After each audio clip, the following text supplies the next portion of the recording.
The gunshot echoed through the marble courthouse like thunder splitting stone. Blood spread across the polished floor that Daniel Carter had cleaned just hours before. The billionaire CEO lay gasping behind him alive only because a janitor, a nobody in everyone's eyes, had thrown himself into death's path.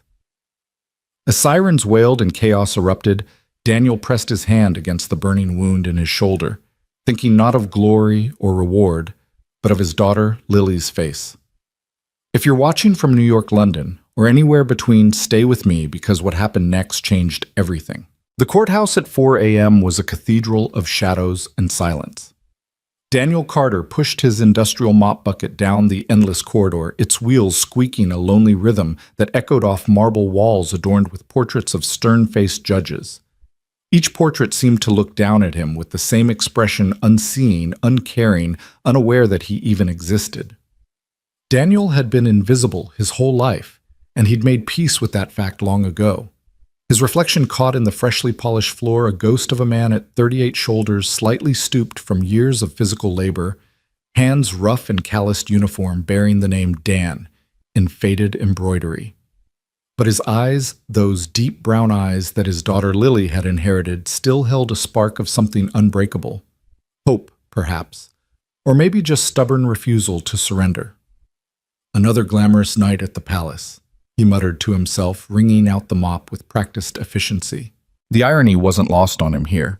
He was cleaning the halls where justice was supposedly served, while his own life felt like one long sentence of hard labor. The courthouse was Daniel's second job. From 4 a.m. to 8 a.m. he cleaned these halls.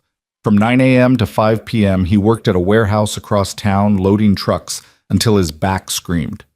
Then home to Lily, homework dinner from a box bedtime stories, and if he was lucky 4 hours of sleep before starting again.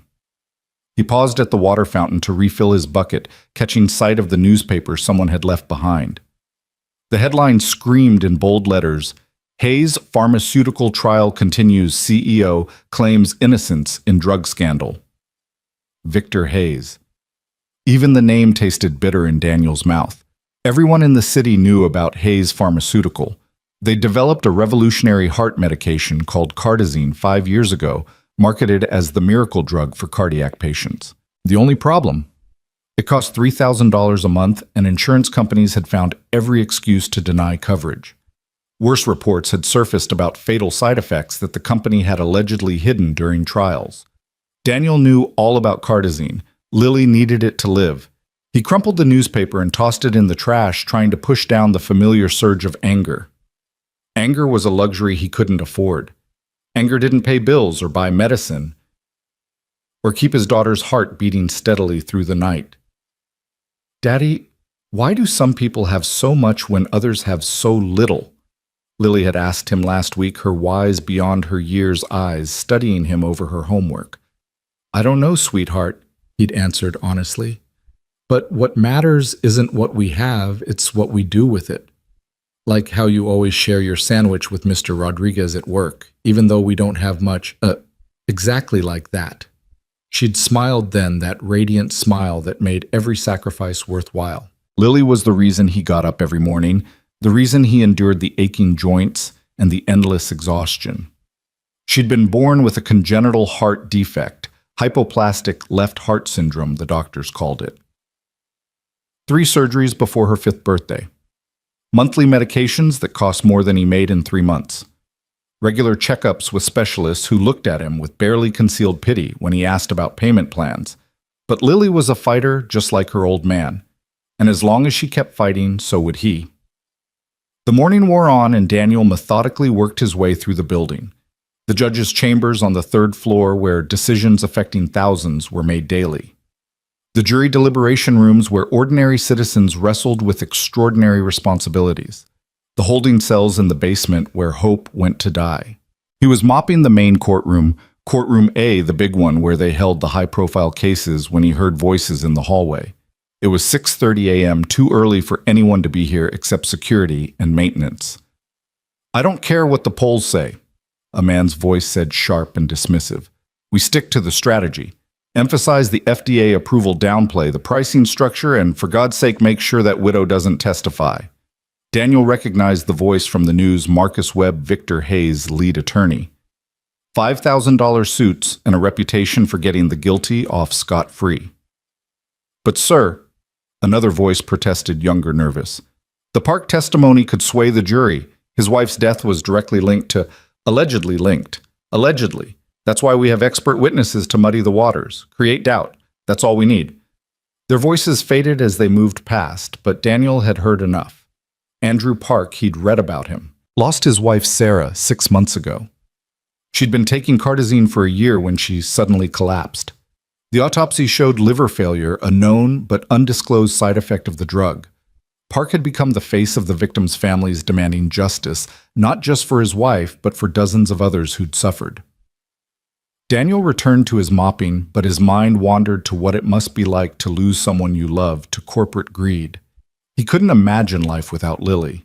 She was all he had left after Maria died in childbirth, a tragedy that had nearly broken him until he'd held his daughter for the first time and realized he had to be strong for her. By 7:45 a.m., the courthouse was beginning to wake up. Lawyers in expensive suits rushed past without seeing him. Court clerks chatted about their weekend plans. Security guards nodded in his direction, the only acknowledgement he usually received. Daniel was gathering his supplies when Judge Margaret Sloan swept past. Unlike the others, she paused, actually looking at him. "Daniel, isn't it?" she said, her voice carrying the authority of 20 years on the bench. "Yes, ma'am." He was surprised she knew his name. "You do good work. This place has never been cleaner." She studied him with sharp gray eyes that had seen too much of humanity's worst. "You have a daughter, don't you? I've seen you in the pediatric ward at St. Mary's." Daniel's cheeks flushed. "Yes, ma'am. Lily. She's 8. Heart condition." He nodded, unsure why one of the city's most powerful judges was taking an interest in his personal life. Judge Sloan's expression softened slightly. "My grandson has cystic fibrosis.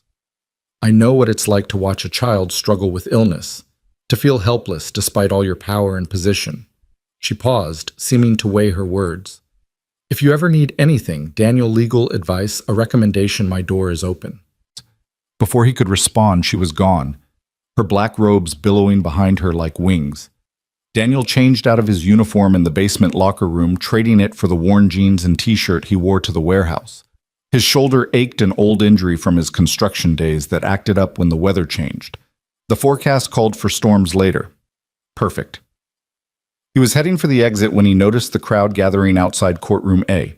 Reporters with cameras, protesters with signs reading, "Hayes kills," and "Justice for Sarah Park." The trial was starting early today. Through the glass doors of the courtroom, Daniel caught a glimpse of the man himself, Victor Hayes. 62 years old, silver-haired, immaculately groomed, sitting at the defendant's table like he was at a board meeting rather than on trial for criminal negligence. His expression was one of mild annoyance, as if this whole affair was an inconvenient interruption to his golf schedule. Then Daniel saw Andrew Park. The widower sat in the gallery's front row, hands clasped so tightly his knuckles were white. He was younger than Daniel had expected, maybe 35, with the hollow eyes of someone who'd forgotten what sleep felt like. His suit was off the rack, probably the only one he owned. He stared at Hayes with an intensity that made Daniel uncomfortable even from across the room. That kind of grief, that kind of rage, it could drive a man to do terrible things. Daniel shook off the thought and headed for the exit. He had his own problems to worry about. The warehouse supervisor had been making noises about cutbacks, and he was always the first to be let go. Last in, first out, they called it. Never mind that he worked harder than guys half his age. Never mind that he never complained, never called in sick, never asked for special treatment. The warehouse was exactly what you'd expect, a massive concrete box filled with boxes, forklifts beeping their warnings, men shouting over the din of machinery. Daniel clocked in and got to work loading trucks with everything from electronics to furniture to mysterious packages labeled only with tracking numbers. "Yo, Dan," his coworker Miguel called out. "You see the game last night?" "Didn't catch it," Daniel replied, hefting a box marked fragile with the care most people reserved for newborns. "Lily had homework." "Man, you need a life outside that kid." "She is my life." Miguel shook his head but smiled. "You're a good dad, hermano. Better than most. The morning dragged on. Lift, carry, stack, repeat. Daniel's mind kept drifting back to the courthouse, to Andrew Park's haunted eyes, and Victor Hayes' indifference. How could two men exist in the same world, yet be so far apart? One destroyed by loss, the other untouched by the destruction he'd caused. During his lunch break, 15 minutes in the loading dock eating a peanut butter sandwich he'd made at 3 a.m., Daniel checked his phone. 3 missed calls from Lily's school. His heart stopped. He called back immediately, handshaking as he held the phone. Mr. Carter, this is Nurse Patricia at Washington Elementary. Lily had an episode during gym class. She's stable now, but I'm on my way. Daniel didn't even clock out, just ran to his beat-up Honda Civic and drove like the devil was chasing him. The school was 20 minutes away in good traffic. He made it in 12.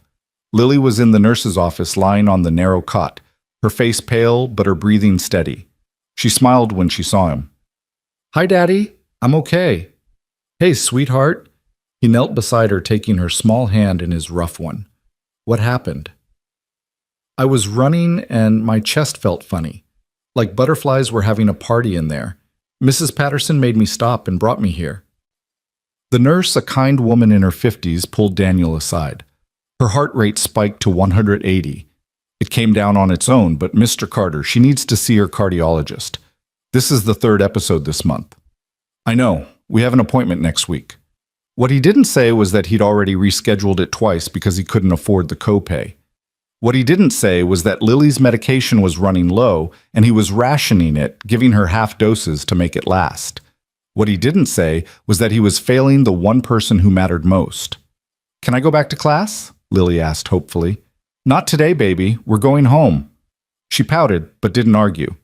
Daniel signed her out, his signature shaky on the release form. As they walked to the car, Lily slipped her hand into his. Daddy, am I expensive? The question hit him like a physical blow. What? No, sweetheart. Why would you ask that? I heard Mrs. Patterson talking to another teacher. She said she didn't know how you managed with all my medical bills. Am I why you work 2 jobs? Daniel stopped walking and knelt in front of his daughter, looking her straight in the eyes. Listen to me, Lily Carter. You are not expensive. You are priceless. You are worth more than all the money in the world. I work because that's what dads do. We take care of our families, and I would work 10 jobs if that's what it took to keep you healthy and happy. Understand? She nodded, but he could see the worry in her eyes. Worry no 8-year-old should carry. They spent the afternoon at home, Lily resting on the couch while Daniel did laundry and pretended not to be terrified. He called the warehouse, explaining the situation. His supervisor was less than sympathetic. This is the 4th time this month you've left early, Carter? My daughter was sick. She has a heart condition. Yeah, well, I've got a business to run. One more time and we'll have to reevaluate your position. Daniel wanted to scream to rage against the unfairness of it all. Instead, he said, I understand, and hung up. That evening, after Lily was asleep, Daniel sat at the kitchen table with a calculator and a stack of bills. No matter how many times he ran the numbers, they didn't add up. Rent $200. Utilities $200. Food $400. Lily's medication $500, with the insurance that barely covered anything. Doctor visits $300. Car payment $200. Gas $150. Total monthly expenses $2,950. Total monthly income $2,800. He was drowning and he couldn't see the surface anymore. The next morning, another 4 a.m. start. Daniel moved through the courthouse like a zombie. His body performed the familiar motions while his mind spiraled through increasingly desperate scenarios. A 3rd job. But when would he sleep? When would he see Lily sell the car?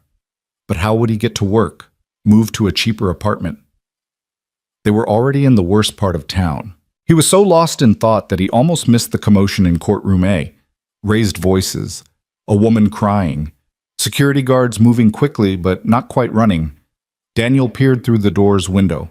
The trial was in session earlier than usual. Victor Hayes sat at the defendant's table, his lawyer speaking passionately about unfortunate but unforeseeable complications and the price of medical innovation. In the gallery, Andrew Park was on his feet being restrained by a bailiff. Lies, Park shouted. You killed her. You killed my Sarah for profit. She trusted you. We trusted you. Judge Sloan banged her gavel. Mr. Park, you will control yourself or be removed from this courtroom. I've lost everything. Park's voice broke.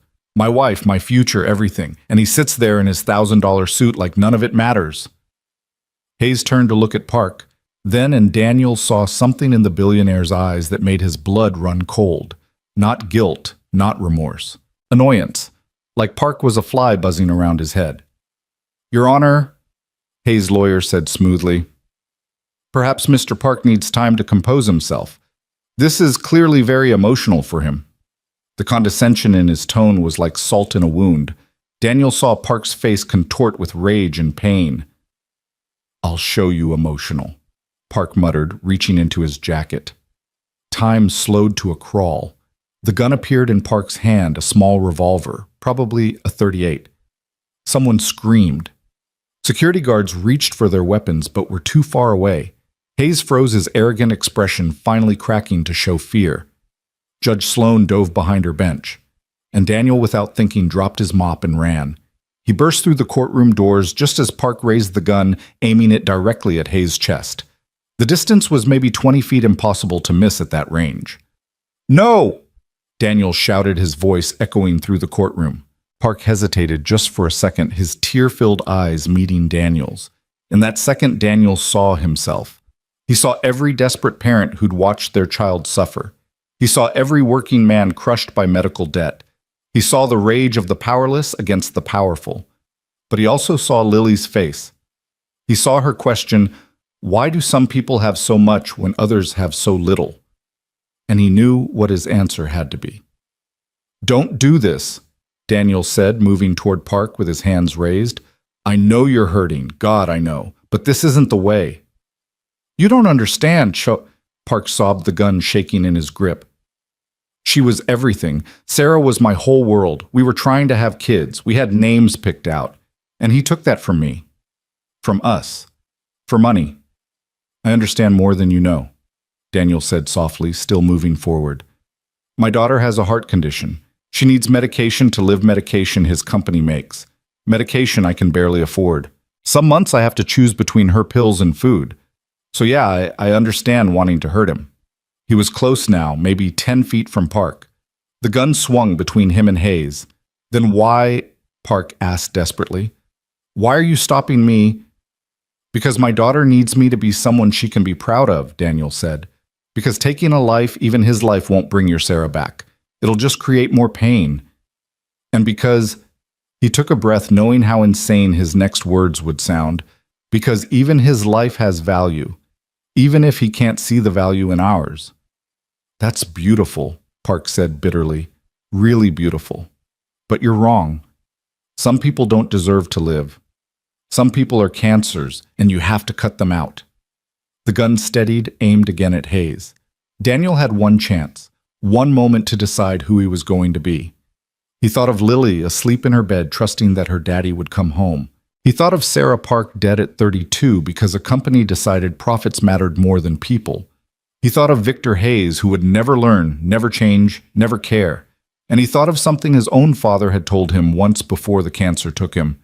Danny, the measure of a man isn't in how he treats his friends. It's in how he treats his enemies.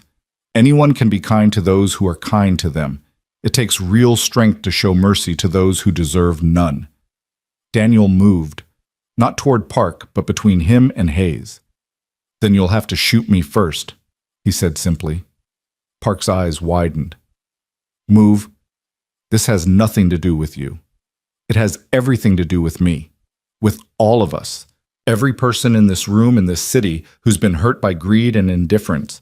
But if we meet violence with violence, hatred with hatred, we become the very thing we're fighting against. Get out of the way! Park screamed, tears streaming down his face. I don't want to hurt you, and I don't want you to hurt anyone, Daniel replied, including yourself. Because that's what this will do, destroy you. Sarah wouldn't want this. You know she wouldn't. For a moment, just a moment, Park's expression softened. The gun lowered slightly. Then Victor Hayes, in a moment of spectacular stupidity, spoke. Listen to him, Park. Put the gun down before you make things worse for yourself. You're already looking at assault charges. Don't add murder to it. His tone was patronizing, dismissive, the tone of a man who'd never faced a real consequence in his life. Park's face contorted with fresh rage. The gun came up fast, aimed at Hayes' head. Daniel didn't think. He just moved. The gunshot was impossibly loud in the enclosed space, like the world cracking open. Pain exploded through Daniel's shoulder as the bullet tore through flesh and muscle. He spun with the impact, crashing into Hayes and taking them both to the ground. Blood. So much blood spreading across the polished floor he'd cleaned just hours ago. Screams and shouts filled the air, but they seemed distant, muffled. Daniel's vision swam. He saw Park drop the gun, horror replacing rage on his face. He saw security guards swarming, tackling Park to the ground. He saw Judge Sloan emerging from behind her bench, shouting orders. And he saw Victor Hayes inches from his face, eyes wide with shock. "Why?" Hayes whispered. "Why would you save me?" Daniel tried to answer, but the words wouldn't come. The pain was everything now, a fire burning through his shoulder and chest. He thought of Lily, wondered if she'd eaten breakfast, if she'd taken her half-dose of medication, if she'd know how much he loved her. Because, he finally managed his voice barely a whisper, "My daughter needs me to be someone she's proud of. And because your life matters too, even if you've forgotten that other lives matter." The last thing he saw before the darkness claimed him was Hayes' face, and for the first time there was something almost human in those cold eyes. Something that might have been shame. Then nothing. Daniel woke to the steady beep of machines and the antiseptic smell of hospital. His shoulder was immobilized, wrapped in enough bandages to supply a small army. An IV dripped steadily into his arm. "Daddy!" He turned his head, a motion that sent lightning through his shoulder, and saw Lily sitting in a chair beside his bed. Her eyes were red from crying, but she was smiling. "Hey, sweetheart," he croaked, his throat dry as sand. "You're a hero," she said simply. "It's on the news. You saved someone's life." "I'm no hero, baby. Just a dad who wanted to come home to his daughter." "The man you saved came to see you," Lily said. "While you were sleeping. He seemed sad." Daniel couldn't imagine Victor Hayes being sad about anything except a drop in stock prices, but he kept that thought to himself. A nurse entered, a young woman with kind eyes and a gentle manner. "Mr. Carter, you're awake. How's the pain?" "Manageable." He lied. She didn't buy it, but didn't push. "You have visitors, quite a few actually, but I can send them away if you're not up for it." Daniel was about to refuse when Lily piped up. "The judge lady is here. She seems nice." Judge Sloan. Daniel couldn't imagine why she'd visit him. "Send her in, I guess." The judge entered, and Daniel barely recognized her. Gone was the austere figure in black robes. In their place was a woman in a simple blazer and slacks, looking older and more tired than he'd ever seen her. "Mr. Carter," she said, then paused. "Daniel, how are you feeling?" "Like I was shot," he said, attempting humor. She didn't smile. "What you did today was extraordinary. Foolish, perhaps, but extraordinary. Anyone would have—" "No," she interrupted. "Anyone would not have. Most people would have run or frozen or simply watched. You acted. You put yourself between a gun and a man who, frankly, many people believe deserved whatever Mr. Park intended to do to him." Daniel shifted uncomfortably, wincing at the pain. "Nobody deserves to be shot in cold blood, Your Honor. Not even Victor Hayes." "You believe that even knowing what his company has done, what they've done to your own daughter—" Daniel looked at Lily, who was listening with rapt attention. "Especially knowing that, if I let anger and revenge guide my actions, what am I teaching her? That violence solves problems, that some people deserve to die because we disagree with them, or because they've hurt us. That's not the world I want her to grow up in." Judge Sloan studied him for a long moment. "You're either the most principled man I've ever met, or the most naive." "Probably both," Daniel admitted. "The trial has been postponed," she said. "Mr. Park is being held on attempted murder charges. He's broken. Completely broken. His lawyer is pushing for temporary insanity." "He's not insane," Daniel said quietly. "He's just in pain. More pain than any person should have to bear. You're defending the man who shot you. I'm understanding him. There's a difference. Judge Sloan shook her head in wonder. Mr. Carter, I've been on the bench for 20 years. I've seen the worst of humanity parade through my courtroom. I'd become cynical, I suppose. Hardened. I'd forgotten that there are still good people in this world, people who do the right thing not for reward or recognition, but simply because it's right. You reminded me of that today. She reached into her bag and pulled out an envelope. This isn't charity, so don't even think about refusing it. It's a job offer, court officer position, full benefits including comprehensive health insurance. The salary is double what you're making at your 2 jobs combined. Daniel stared at the envelope, unable to process what he was hearing. I don't have any experience in law enforcement. You have something better, integrity and courage. The rest can be taught. She stood to leave, then paused. Oh, and Mr. Hayes asked me to give you this. She handed him a second envelope, thicker than the first. Daniel opened it with trembling fingers. Inside was a check for $50,000 and a note in elegant handwriting. This is not charity either, Mr. Carter. Consider it a small attempt at balancing the scales. Your daughter's medical expenses are also being covered indefinitely. It's the least I can do for the man who saved my life, and perhaps my soul. V. Hayes. Daniel stared at the check, tears blurring his vision. Lily climbed onto the bed, carefully wrapping her small arms around him. Does this mean I can take full doses of my medicine? She asked in a small voice. Daniel hugged her tight, ignoring the pain in his shoulder. Yeah, baby, it means a lot more than that. Judge Sloan smiled, the first genuine smile Daniel had ever seen from her. The world needs more Daniel Carters, she said, and it's about time the Daniel Carters of the world caught a break. After she left, Daniel and Lily sat in comfortable silence. The sun was setting outside the hospital window, painting the sky in shades of orange and pink. Lily was doing her homework, tongue poking out in concentration. Daniel watched her, marveling at her resilience, her strength, her pure heart. Daddy, she said without looking up from her math problems. Yeah, sweetheart. I'm proud of you. Those 4 words were worth more than any check, any job offer, any recognition. Daniel closed his eyes, feeling something he hadn't felt in years. Hope. The next few days passed in a blur of visitors, medical checks, and media attention that Daniel desperately tried to avoid. Reporters wanted to interview the hero janitor, but Daniel refused them all. This wasn't about fame or glory. It never had been.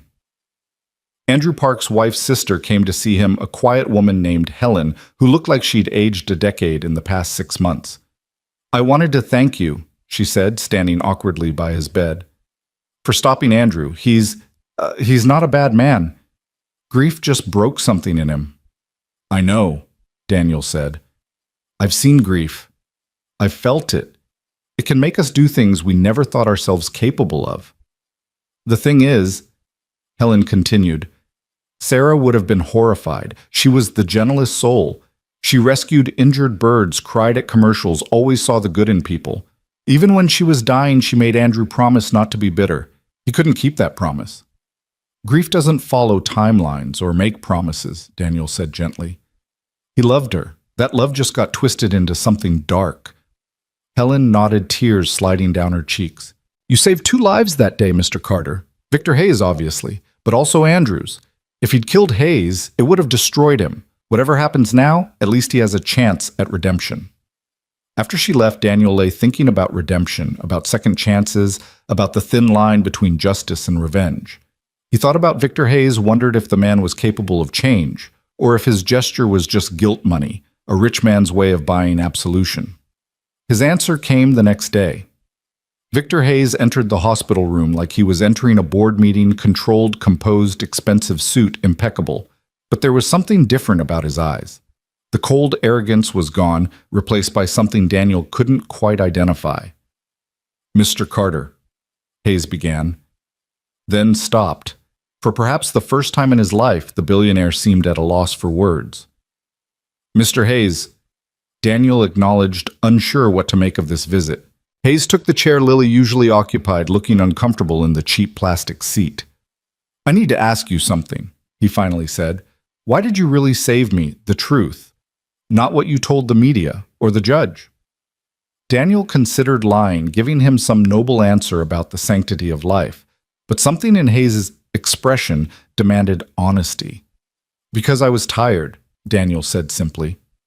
Hayes blinked. Tired. Tired of the anger, tired of the hatred, tired of watching the world tear itself apart over money and power and things that won't matter when we're dead. I've spent years being angry at people like you, Mr. Hayes, angry at the system that lets you charge desperate families thousands for medicine that costs pennies to produce, angry at a world where my daughter's life is worth less than your profit margin. Hayes flinched but didn't interrupt. But you know what? That anger was killing me just as surely as any bullet. It was poisoning me, making me bitter, turning me into someone I didn't want my daughter to see. So when I saw Andrew Park with that gun, I saw myself. I saw every desperate parent, every grieving spouse, every person crushed by circumstances beyond their control, and I realized I had a choice. A choice, Hayes prompted. I could let the anger win, let you die, let Park destroy his life, let the cycle of violence and vengeance continue. Or I could choose something else. I could choose to believe that even you, Mr. Hayes, are capable of change. That maybe looking down the barrel of that gun might have shown you what really matters. Hayes was quiet for a long moment. When he spoke, his voice was different, smaller somehow, more human. I have 2 children, he said.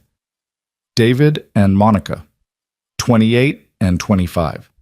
They haven't spoken to me in 3 years, said I'd become someone they didn't recognize, someone who valued money over lives. He laughed bitterly. I told them they didn't understand business, that the pharmaceutical industry was complex, that someone had to make the hard decisions. And now I realized they were right. I'd become a monster, not overnight, but slowly, decision by decision, compromise by compromise. Each time choosing profit over people, telling myself it was for the greater good, that the money would fund more research, help more people in the long run. He looked directly at Daniel. Do you know what I thought when Park pulled that gun? Daniel shook his head. I thought about my children. Not my company, not my legacy, not my money. I thought about David and Monica and how they'd remember me as the father who chose wealth over everything else, who let a woman die rather than reduce profit margins, who became exactly the kind of man I'd once sworn I'd never be. It's not too late, Daniel said quietly. You're still alive. You still have choices. Hayes stood abruptly, walked to the window. The city sprawled below, millions of lives in motion, each with their own struggles and triumphs. I'm dropping my legal defense, he said suddenly, accepting responsibility. There will be penalties, possibly prison time. Daniel's eyes widened. That's a big decision. It's the right decision, something I haven't made in a very long time. Hayes turned back to face him. I'm also restructuring the company, capping medication prices at affordable levels, creating a fund for families who can't afford treatment. It'll cost billions. The board will try to stop me. Shareholders will revolt. Why tell me this? Because you saved more than my life, Mr. Carter. You saved my soul, if such a thing exists. You showed me that there are still people who choose goodness even when every circumstance argues against it. People who see others' pain and try to ease it rather than profit from it. He moved toward the door, then stopped. Your daughter, Lily. I'd like to meet her properly sometime. When you're recovered. I want to apologize to her, to all the children whose parents have struggled because of my greed. She'd like that, Daniel said, meaning it. She asks hard questions, though. Be prepared. Hayes actually smiled, a real genuine smile that transformed his face. I look forward to it. Hard questions are exactly what I need. After he left, Daniel lay back, processing the conversation. Could people really change? Could a man who'd spent decades choosing profit over people suddenly develop a conscience? He didn't know. But he'd learned something in that courtroom.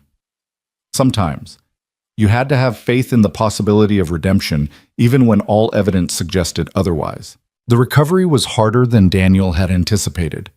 3 weeks after the shooting, he was still struggling with basic movements, his shoulder protesting every attempt at normalcy. The physical therapy sessions were torture, but Lily came to everyone cheering him on like he was competing in the Olympics rather than just trying to lift his arm above his head. Come on, Daddy. You can do it. Just like when you taught me to ride a bike, one more try? The physical therapist, a no-nonsense woman named Brenda, smiled at Lily's enthusiasm. Your daughter's a better motivator than I am, Mr. Carter. She's had practice, Daniel grunted, pushing through another repetition. Been motivating me since the day she was born. What he didn't mention was how the tables had turned lately. Since the shooting, since the job offer, since Hayes's check cleared, Lily had been different. Not bad different, but lighter. The weight she'd carried that no 8-year-old should carry, about being expensive, about being a burden, had lifted. She laughed more. She ran during recess without fear. She took her full dose of medication every morning without the guilty look that used to break Daniel's heart. Mr. Carter, Brenda said after Lily had skipped off to get a juice box from the vending machine. I need to be honest with you. The damage to your shoulder is significant. You'll regain most of your mobility, but there will always be weakness. Pain. You won't be able to do the kind of physical labor you used to. Good thing I got a desk job lined up then, Daniel said, trying for humor. Court officer isn't exactly a desk job. You'll need to be able to physically intervene if necessary. Restraint situations removing disruptive individuals. I'll manage, Daniel said firmly. I've been managing my whole life. That afternoon, Judge Sloan visited again. She'd been coming regularly, bringing case files for him to study, teaching him about court procedures and protocols. Today, though, she had a different kind of lesson. Andrew Park's trial is next week, she said without preamble. He's been denied bail flight risk and potential danger to himself. His lawyer is pushing for a mental health evaluation. Good, Daniel said. He needs help, not just punishment. The prosecutor wants you to testify. Daniel had been expecting this, dreading it. What would I even say that he shot me? Everyone knows that. They want you to describe the impact, the trauma, the ongoing challenges. They want to paint Park as a dangerous man who needs to be locked away for a long time. But that's not who he is, Daniel protested. He's a grieving husband who snapped. One moment of desperation shouldn't define his entire life. Judge Sloan studied him carefully. You know most victims want maximum punishment for their attackers. I'm not most victims. And honestly, I don't even see myself as a victim. I made a choice to step in front of that gun. Park didn't choose to lose his wife. Hayes didn't initially choose to become corrupted by greed. It happened slowly, one compromise at a time. We're all just people trying to navigate an impossible world. That's a very generous view of humanity. Maybe.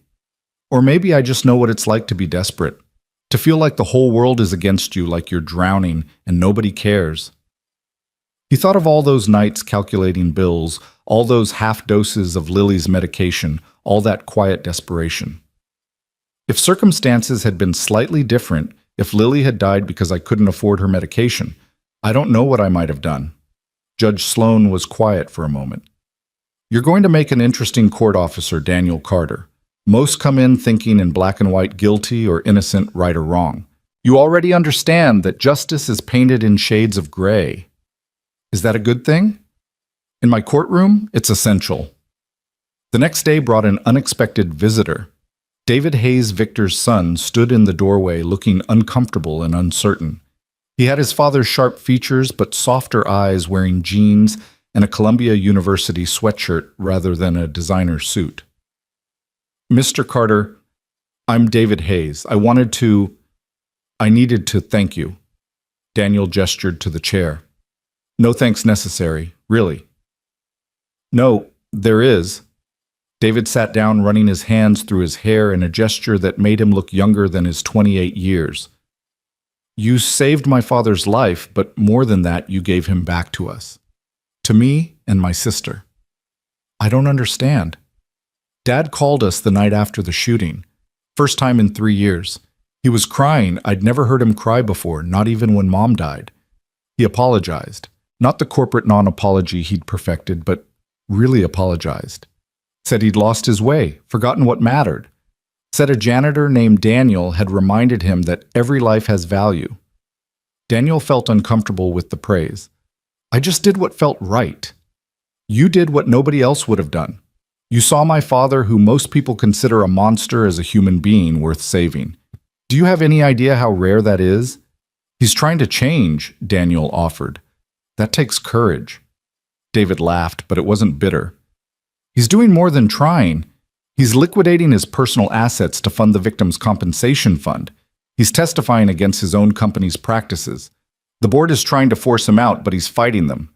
He says he has nothing left to lose and everything to gain. Everything. His soul, he says, and maybe his children's respect. David paused. I'm going to the trial tomorrow, Park's trial. My father wanted to go to face him, but his lawyers advised against it. Probably wise, Daniel agreed. Park doesn't need to see him right now. Will you be there? I have to testify, though I'm not sure what I'll say. David stood to leave, then turned back. Say the truth. That's all any of us can do. That evening, Lily was doing homework at his bedside while Daniel reviewed more court procedures.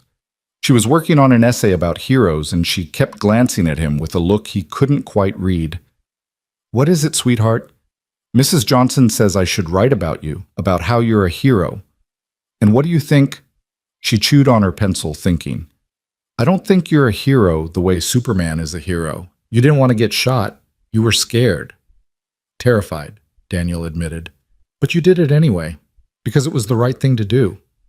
Mrs. Johnson says that's actually braver than not being scared at all. Mrs. Johnson sounds smart. She also says heroes don't always wear capes. Sometimes they wear janitor uniforms. Daniel felt his eyes burn with unshed tears. What are you going to write? The truth, Lily said, simply echoing David Hayes. That my dad is just a regular person who tries to do good things, and that maybe that's the best kind of hero, the kind other regular people can try to be too. The day of Andrew Park's trial arrived gray and drizzling, matching the mood of everyone involved. Daniel's shoulder ached worse than usual. The weather Brenda had warned him would always affect it now. He dressed carefully in his only suit, the one he'd worn to Maria's funeral 9 years ago. Lily helped him with his tie, her small fingers steady and sure. You look handsome, Daddy. Thanks, baby. You sure you're okay staying with Mrs. Rodriguez? She's teaching me to make empanadas. I'll save you some. Daniel kissed her forehead, inhaling her strawberry shampoo scent, grounding himself in this moment of normalcy before heading into the storm. The courthouse was surrounded by media vans and protesters. Some carried signs supporting Park, grief is not a crime, and Hayes killed Sarah Park. Others demanded justice for the attempted murder. Daniel slipped in through the employee entrance, his temporary court officer badge getting him past security. The courtroom was packed. He saw Helen Sarah Park's sister in the front row. David Hayes sat in the back, trying to be inconspicuous. Judge Sloan presided, her expression carefully neutral. And there was Andrew Park, looking smaller than Daniel remembered. Prison had not been kind to him. He'd lost weight, his suit hanging loose on his frame. His eyes were hollow-haunted, but when they met Daniel's across the room, there was something else there. Gratitude, perhaps. Or maybe just recognition, one broken man acknowledging another. The prosecutor, a sharp-dressed woman named Patricia Winters, called Daniel to the stand first. After the preliminaries name-occupation relationship to the incident, she got to the heart of it. Mr. Carter, can you describe what happened on the morning of September 15th? Daniel took a breath. I was finishing my shift cleaning the courthouse. I saw Mr. Park pull a gun and aim it at Mr. Hayes. I intervened. You intervened by placing yourself between the gun and Mr. Hayes? Yes. Why would you do that? You didn't know either man personally. This was the moment Daniel had been dreading and anticipating, the moment to choose his words carefully. Because I saw a man in pain about to do something that would destroy multiple lives, including his own. I thought I could help. Winters frowned. This wasn't the answer she wanted. Mr. Park shot you. You could have died. But I didn't. You have permanent damage to your shoulder, chronic pain. Your life has been irrevocably changed. Yes, Daniel agreed.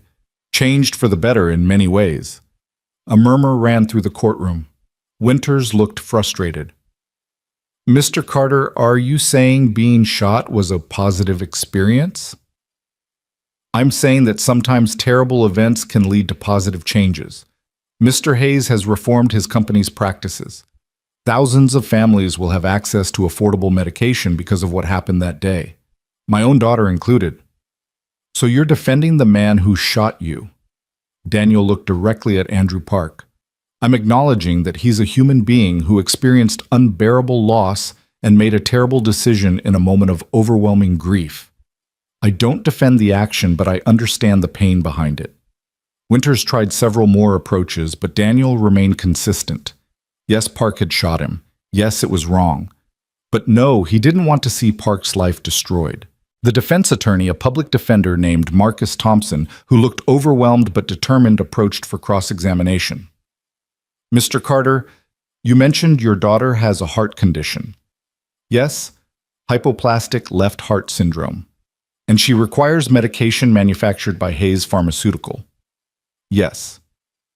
Medication you struggle to afford. Yes.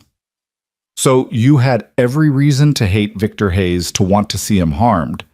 I had every reason to be angry, Daniel corrected. But anger and hatred are choices. I chose differently. Even though that choice nearly cost you your life. Especially because of that. My daughter doesn't need a father consumed by hatred. She needs someone who shows her that kindness is possible even in the darkest moments. Thompson nodded, seeming satisfied. No further questions. As Daniel left the stand, he passed Andrew Park. On impulse, he stopped. I forgive you, he said quietly, but loud enough for the court reporter to hear. I hope you can forgive yourself. Park broke down, then sobbing into his hands. His lawyer tried to comfort him, but the tears wouldn't stop. Judge Sloan called a recess, and Daniel escaped to the hallway, his legs shaking. Helen found him there, sitting on a bench, trying to compose himself. That was extraordinary, she said, sitting beside him. Sarah would have been so grateful. She always believed in forgiveness and second chances. Even when the cancer was destroying her body, she never became bitter. Tell me about her, Daniel said. Not the victim from the news stories, the real person. Helen smiled through her tears. She was a kindergarten teacher. Can you imagine 5-year-olds all day, and she loved every minute? She'd come home covered in finger paint and glitter, talking about how little Tommy had finally learned to tie his shoes, or how Sarah, another Sarah, had shared her snack with the new kid. She saw the best in everyone. She sounds wonderful. She was. And you know what? She would have stepped in front of that gun too. To save anyone, even Victor Hayes. It's just who she was. Maybe that's why I did it, Daniel said thoughtfully. Not for Hayes, but for all the Sarah Parks of the world, to prove that their kindness isn't weakness, that their compassion matters. The trial resumed, and Daniel stayed to watch. Other witnesses testified: the security guards who'd been too far away, the court clerk who'd hidden under her desk, the bailiff who'd tackled Park after the shooting. Each painted a picture of chaos and terror, of a moment when violence had shattered the supposed safety of the courtroom. Then Victor Hayes himself took the stand. He looked different from the man Daniel had seen in the hospital, older somehow, more worn, but also more present, more real. Mr. Hayes? Winters began, clearly uncomfortable with her star witness. You were the intended victim of Mr. Park's attack. I was the intended target, Hayes corrected. But we were all victims. Mr. Park lost his wife. Mr. Carter was shot. Dozens of people were traumatized. And yes, I experienced the terror of facing my own mortality. But victim, no. If anything, I was a catalyst for tragedy. Winters looked like she'd swallowed a lemon. Mr. Hayes, Mr. Park tried to kill you. Yes, and I understand why. Gasps echoed through the courtroom. Judge Sloan raised an eyebrow but didn't intervene. You understand why Swum? Winters pressed. My company's medication, which Mrs. Park was taking, has a known side effect of liver damage in a small percentage of patients. We knew this. We buried it in the fine print, minimized it in our marketing. We chose profits over transparency. Mrs. Park died because of that choice. So yes, I understand Mr. Park's rage. I don't condone it, but I understand it. Are you saying you bear responsibility for Mrs. Park's death? Hayes looked directly at Andrew Park. Yes, legal responsibility. That's for other courts to decide, but moral responsibility, absolutely. The prosecutor looked defeated. This was not going according to plan. Thompson stood for cross-examination, but Hayes cut him off. "I have something to say if the court permits." Judge Sloan nodded. "Proceed." Hayes turned to address Andrew Park directly. "Mr. Park, I'm sorry. Not the corporate sorry that means nothing but truly, deeply sorry. Your wife died because I prioritized profits over people. I can't bring her back. I can't undo that choice. But I can promise you that her death will not be meaningless.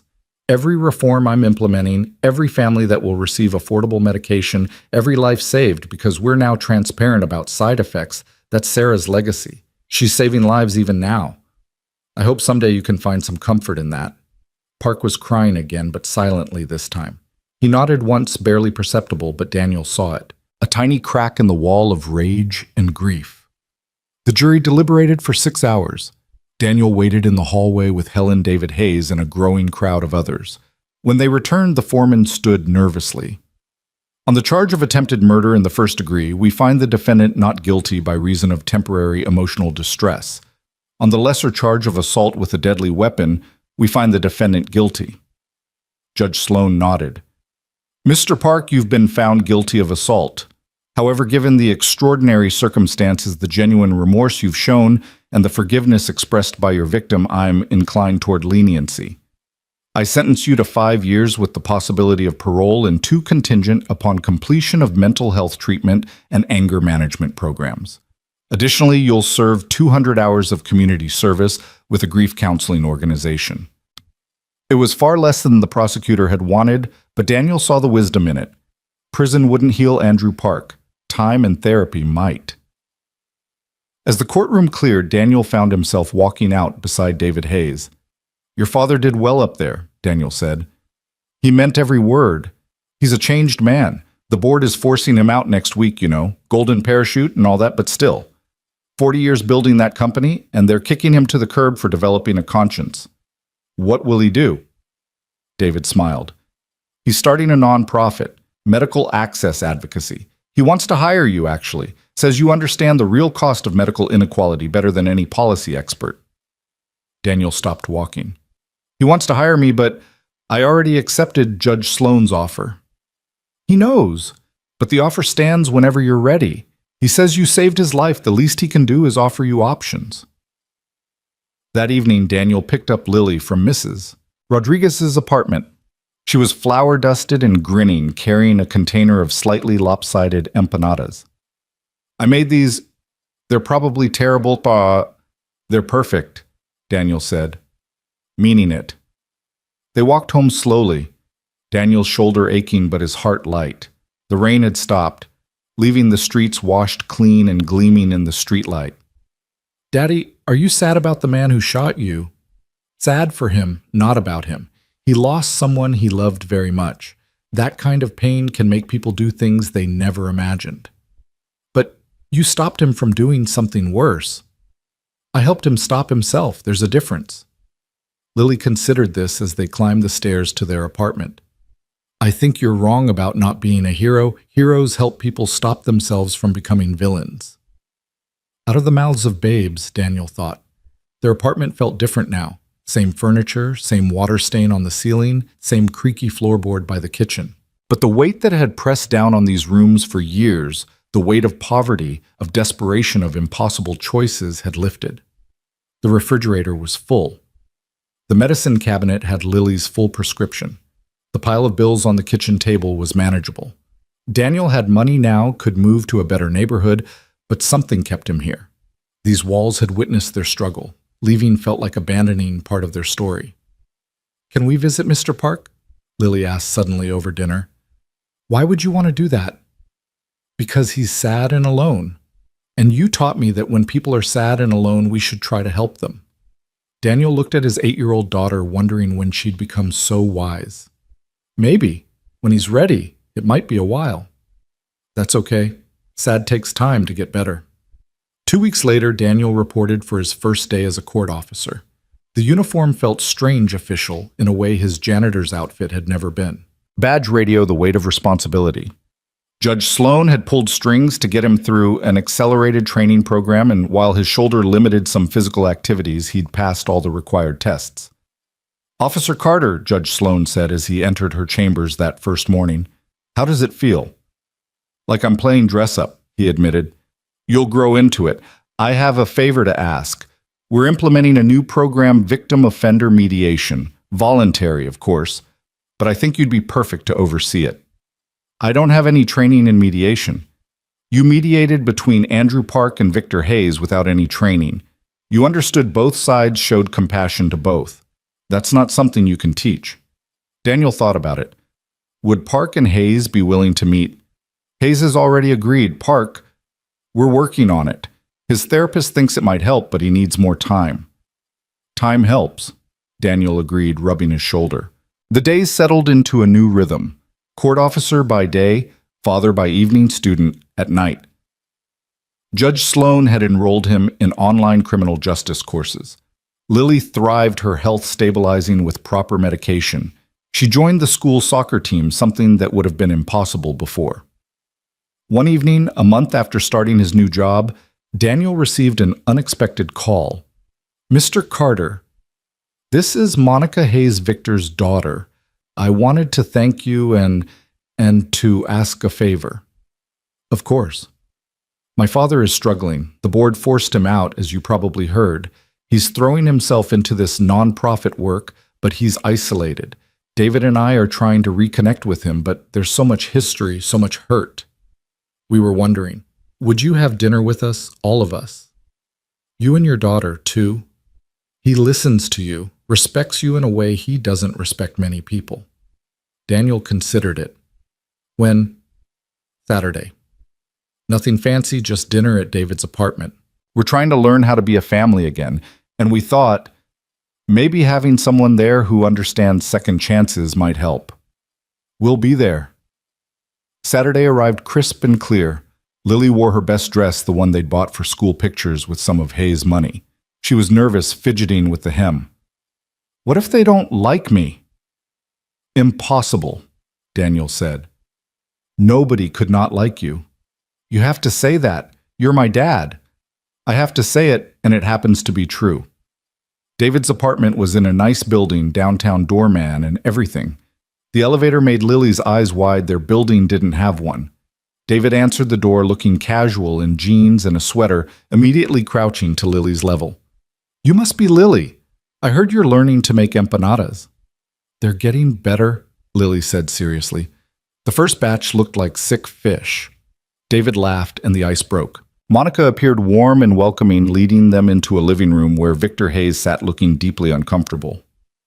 "Mr. Carter," he said, standing, "and you must be Lily." Lily studied him with those two wise eyes. "You're the medicine man." "I suppose I am." "My daddy says you're trying to be better." "That's good. Everyone should try to be better." Hayes actually smiled. "Your father is a wise man." "He's okay," Lily said, making everyone laugh. Dinner was awkward at first. 20 years of family dysfunction doesn't disappear over pasta. But gradually, with Lily asking innocent questions and Daniel providing gentle redirection when things got tense, walls began to crumble. "I remember when you were Lily's age," Victor told Monica. "You wanted to be a doctor. Specifically, you wanted to cure what you called sad sickness." "Depression," Monica said softly. "I saw how Mom struggled with it." "I was too busy to notice," Victor admitted. "Too focused on building the company to see your mother was drowning." "She tried to tell you," David said, old anger surfacing. I know now. Too late, but I know." Lily, who'd been quietly eating her spaghetti, piped up. "It's never too late. That's what Daddy says. As long as you're breathing, you can choose to be better." The adults sat in stunned silence. Then Victor Hayes did something none of his children had ever seen. He cried. Not the desperate tears he'd shed after the shooting, but quiet, cleansing tears. Monica moved first, taking his hand, then David awkwardly patting his shoulder, and Lily, never one to let someone cry alone, climbed into his lap and hugged him. "It's okay, Mr. Medicine Man. Sad takes time to get better." Daniel watched this scene unfold, thinking about cycles, how violence breeds violence, but also how kindness breeds kindness. One act of intervention had rippled outward, touching lives he'd never imagined. After dinner, while the kids, because David and Monica became kids again around their father, Years of hurt temporarily set aside, looked through old photo albums, Victor pulled Daniel aside. The nonprofit is ready to launch. We're calling it Second Chances Medical Foundation. I want you on the board. I'm not qualified. You're the most qualified person I know. You understand what families go through. You know the real cost of medical inequality, and you believe in redemption, which is what this is really about. Giving people second chances at health, at life. I'll think about it. Also, Victor continued, I've been in contact with Andrew Park's therapist. With his permission, of course. Andrew wants to meet with me. To talk. The therapist thinks it would be helpful, but only if you're there. As a mediator. Daniel felt the weight of this request. That's a lot to ask of both of you. It's necessary. I need to face what I've done. And he needs to see me as human, not as a monster. You've already proven you can bridge that gap. 2 weeks later, Daniel found himself in a small room at the minimum security facility where Andrew Park was serving his sentence. Park looked better, still thin, but cleaner, more present. Victor Hayes sat across from him, nervous, as Daniel had ever seen him. Thank you for agreeing to this, Victor began. Park's laugh was bitter. I didn't do it for you. I know, you did it for Sarah. At her name, Park flinched. Don't. You don't get to say her name. You're right, I'm sorry. They sat in tense silence. Daniel let it stretch, knowing sometimes silence was necessary. Finally, Park spoke. She suffered. The last months. Constant pain, confusion, fear. The doctors didn't know what was wrong until it was too late. Liver failure, they said, from the medication. The medication that was supposed to save her life. I know, Victor said quietly. I've read her file. All the files. 63 people dead from undisclosed side effects. 200 more with permanent damage. Numbers, Park spat. They're not numbers, they were people. Sarah was a person. Tell me about her, Victor said, surprising both men. Not the victim, the person. Who was she? Park's anger flickered, replaced by something softer. She was light, pure light, taught kindergarten. Came home every day with stories about her kids. Little Marcus, who couldn't pronounce R's. Stephanie, who insisted on wearing her tutu every day. She loved them all. He continued talking, words pouring out like water from a broken dam. About their first date, their wedding, their plans for children. About her illness. The hope when they found cardizine, the slow, horrible realization that the cure was killing her. Victor listened without interrupting, without defending. When Park finally ran out of words, exhausted, Victor spoke. She sounds extraordinary. The world is dimmer without her. Don't patronize me. I'm not. I'm acknowledging a loss I caused. I can't bring her back. I can't undo the damage. But I can make sure her death means something. Every reform, every family helped, every life saved, that's her legacy. It doesn't bring her back. No, nothing will. But maybe it prevents other Andrews from sitting where you are, other Sarahs from dying needlessly. Park looked at Daniel. How do you do it? How do you forgive? I don't know if forgiveness is the right word, Daniel said carefully. Acceptance, maybe. Understanding. Recognizing that holding on to anger only hurts me and teaches my daughter that revenge matters more than redemption. Your daughter, she's lucky to have you. I'm lucky to have her. She's the reason I stepped in front of that gun. Not to be a hero, but to be someone she could be proud of. Park turned back to Victor. I'll never forgive you, not fully. But maybe I can stop hating you. That's all I can offer. That's more than I deserve, Victor said. As they left the facility, Victor looked drained but somehow lighter. Thank you for facilitating that. You both needed it. I've done the math, Victor said suddenly. 63 people dead because of my decisions. 200 injured. Thousands who suffered financially. The weight of that. How do you live with it? Daniel thought about his answer. By doing better. Every day choosing to do better. It doesn't erase the past, but it shapes the future. Your daughter said that. 8 years old and wiser than most adults. She's had to grow up fast, but she's maintained her kindness. That's what matters. Winter arrived early that year, blanketing the city in white, just as Daniel was finding his rhythm in his new life. 6 months had passed since the shooting, and the scar on his shoulder had faded to pink, though it still ached when the barometer dropped. He stood in Judge Sloan's courtroom maintaining order during a particularly contentious custody hearing when his radio crackled with an urgent message. "Officer Carter, please report to Chamber B. We have a situation." Daniel excused himself quietly, making his way down the marble corridor he'd once mopped. Chamber B was one of the smaller hearing rooms usually used for family court matters. He could hear raised voices before he even reached the door. Inside, a young woman stood trembling before the bench, clutching a baby to her chest. Her ex-husband, a man built like a linebacker with fists clenched at his sides, was shouting at the judge while his lawyer tried desperately to calm him. "She can't take my son away. I have rights." The judge, an elderly man named Harrison, who was known for his patience, looked ready to call security. That's when he spotted Daniel. "Officer Carter, please escort Mr. Brennan out until he can compose himself." Daniel approached carefully, recognizing the dangerous combination of rage and desperation in the man's eyes. He'd seen that look before in Andrew Park's face in his own mirror during the darkest nights. "Mr. Brennan," Daniel said calmly, "let's step outside, get some air, talk this through." "I'm not going anywhere. That's my son. She's trying to steal." The baby started crying, picking up on the tension. The young woman, barely 22 by Daniel's estimation, held him tighter. Fear etched across her face. "Your son needs this to end peacefully," Daniel said, keeping his voice low and steady. "Whatever the judge decides you want your boy to know, his father is someone who can control himself, who handles problems with words, not violence. Trust me, I know what it's like to fight for your child. But this isn't the way." Something in Daniel's tone must have reached him. Brennan's shoulders sagged slightly. 5 minutes outside," Daniel offered. "Just to cool down. Then we come back and handle this properly."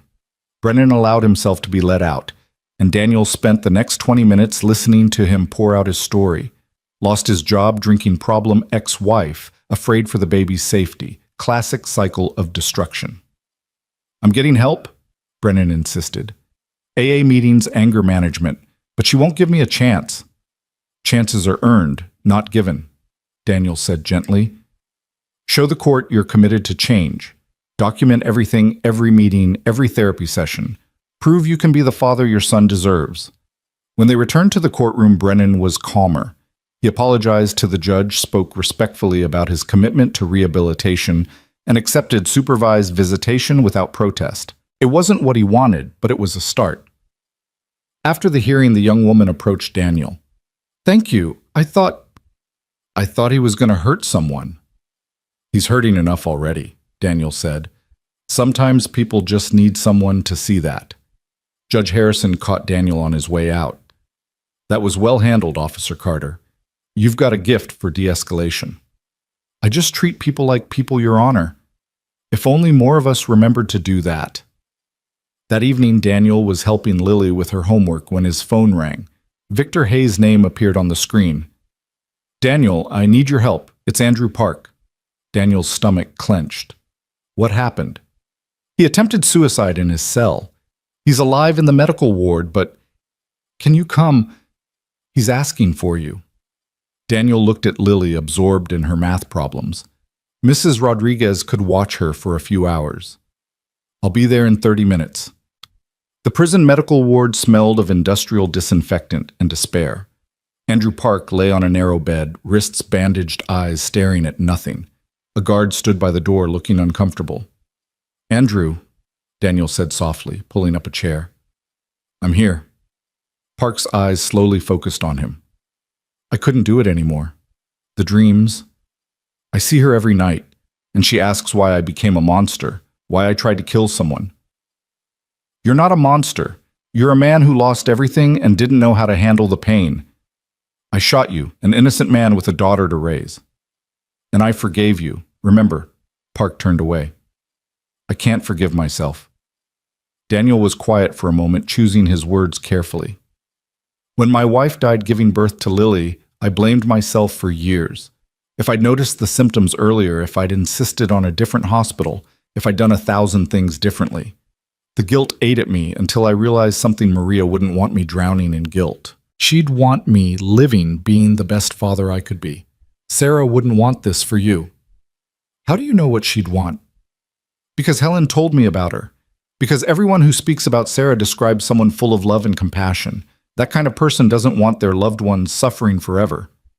Park started crying, silent tears rolling down his cheeks. I miss her so much. That won't go away, but it changes, becomes bearable. And one day you'll realize you can honor her memory by living the kind of life she'd be proud of. They sat in silence until Park dozed off, exhausted by emotion. Daniel found Victor in the waiting room looking haggard. "Thank you for coming," Victor said. "The prison therapist said he's been declining for weeks. Stopped eating, stopped participating in sessions. He needs more than therapy. He needs purpose." "What kind of purpose can you find in prison?" Daniel thought about it. What if he could help other grieving spouses? People who've lost loved ones to medical negligence or malpractice. Not as a lawyer or advocate, but as someone who understands their pain. Victor's eyes lit up. The foundation. We could create a program, grief counseling support groups. He could coordinate from inside, help develop the curriculum. You'd trust him with that. He shot you and you forgave him. He tried to kill me, and I understand why. Maybe trust is what he needs to start healing. The program took 2 months to establish. Red tape, prison regulations, liability concerns, all the bureaucratic nightmares Daniel was learning to navigate in his new role. But finally, the Sarah Park Memorial Grief Support Initiative was approved. Andrew would help design the program from his cell, corresponding with counselors, and eventually, when ready, speaking to groups via video link. The first session was rough. Andrew could barely get through introducing himself without breaking down. But a widower in the group who'd lost his wife to a botched surgery said something that changed everything. "I wanted to burn down the hospital. I had plans, detailed plans. But hearing your story, seeing where that path leads, you saved me from becoming you. That's not an insult, it's gratitude." Andrew began to understand that his lowest moment could become someone else's lifeline. Meanwhile, Daniel's life had settled into a new rhythm. Court officer by day, studying at night, and somehow becoming the unofficial mediator for cases that didn't quite fit the traditional system. Judge Sloan had started specifically requesting him for difficult situations, domestic disputes, juvenile cases, anything where compassion might succeed where authority failed. One morning she called him into her chambers with an unusual request. "We're implementing a new pilot program, restorative justice, bringing together victims and offenders in controlled settings to facilitate healing. I want you to head it." "Your Honor, I'm just a court officer with a GED and half a semester of community college." "You're a man who looked at his shooter and saw a human being in pain, who brought together Victor Hayes and his children after decades of estrangement, who gets through to people everyone else has written off. I don't care about your credentials. I care about your character." What would this involve? Training, certainly, a significant pay increase, and the chance to change how we think about justice. Instead of just punishment, we focus on healing for everyone involved. Daniel thought about Lily, about the example he wanted to set for her. "Can I think about it?" "Of course, but Daniel, this is what you're already doing. We'd just be making it official." That night he discussed it with Lily over Chinese takeout, their Friday tradition. "So you'd help bad people and sad people talk to each other," she summarized with 8-year-old clarity. "Something like that. Like you did with Mr. Medicine Man and Mr. Sad Husband." Daniel smiled at her nicknames for Victor and Andrew. "Exactly like that. I think you should do it. You're good at making people feel better. Remember when Tommy Brennan's dad was so angry you made him calm?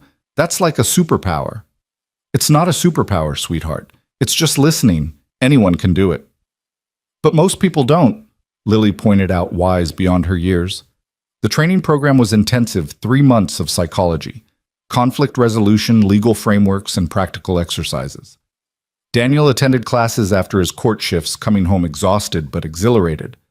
For the first time in his life, he was using his mind in ways that challenged and excited him. His first official case as a restorative justice facilitator involved a teenager who'd stolen a car and crashed it, paralyzing the owner's daughter. The family was destroyed medical bills retrofitting their home for a wheelchair emotional trauma. The teenager Marcus was looking at serious jail time. The victim's father, Robert Chen, initially refused to participate. I don't want to hear his excuses. My daughter will never walk again because he wanted a joyride. But his daughter Amy insisted. At 17, she had the same determined spirit that reminded Daniel of Lily. I need to understand why, Amy said from her wheelchair. I need to look him in the eye and understand.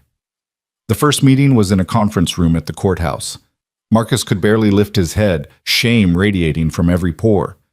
Amy sat straight-backed in her wheelchair, her parents flanking her like guards.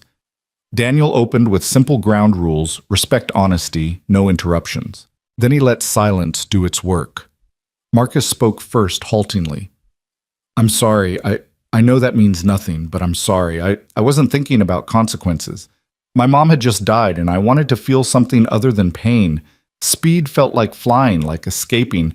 I never thought. You never thought about who you might hurt, Robert said bitterly. No, Marcus admitted. I was selfish, stupid, criminal. Tell me about your mother, Amy said suddenly, surprising everyone. Marcus looked confused. Why? Because I want to understand who you were before you became the person who changed my life. So Marcus talked about his mother's 2-year battle with cancer, about being her caregiver at 15, about watching her fade away, holding her hand when she died, feeling utterly alone in the world. The night I stole the car was the 6-month anniversary of her death. I couldn't stand being in my own skin. Amy was crying, but her voice stayed steady. I'm angry at you, furious. I had a swimming scholarship to Stanford. I was going to the Olympics trials. That's all gone because of 20 minutes of your pain. I know, I'd give anything to undo it. But you can't. So what can you give? Marcus looked at Daniel, lost. Daniel remained neutral, letting them find their own way. I don't know. Tell me what you need. Amy thought for a long moment. I need you to make this mean something. Not just jail time that doesn't help me. I need you to stop other kids from making your mistake. How? Speak at schools, tell your story, show them the consequences. Visit me once a month and see my reality. Help other kids dealing with grief before they explode like you did. Marcus nodded eagerly. Yes. All of that. Yes. Robert wasn't satisfied. That's not enough. The medical bills. I'll work, Marcus interrupted. Whatever job I can get, every penny beyond basic survival goes to you, for as long as it takes. That could be decades. Then decades. The negotiation continued for hours.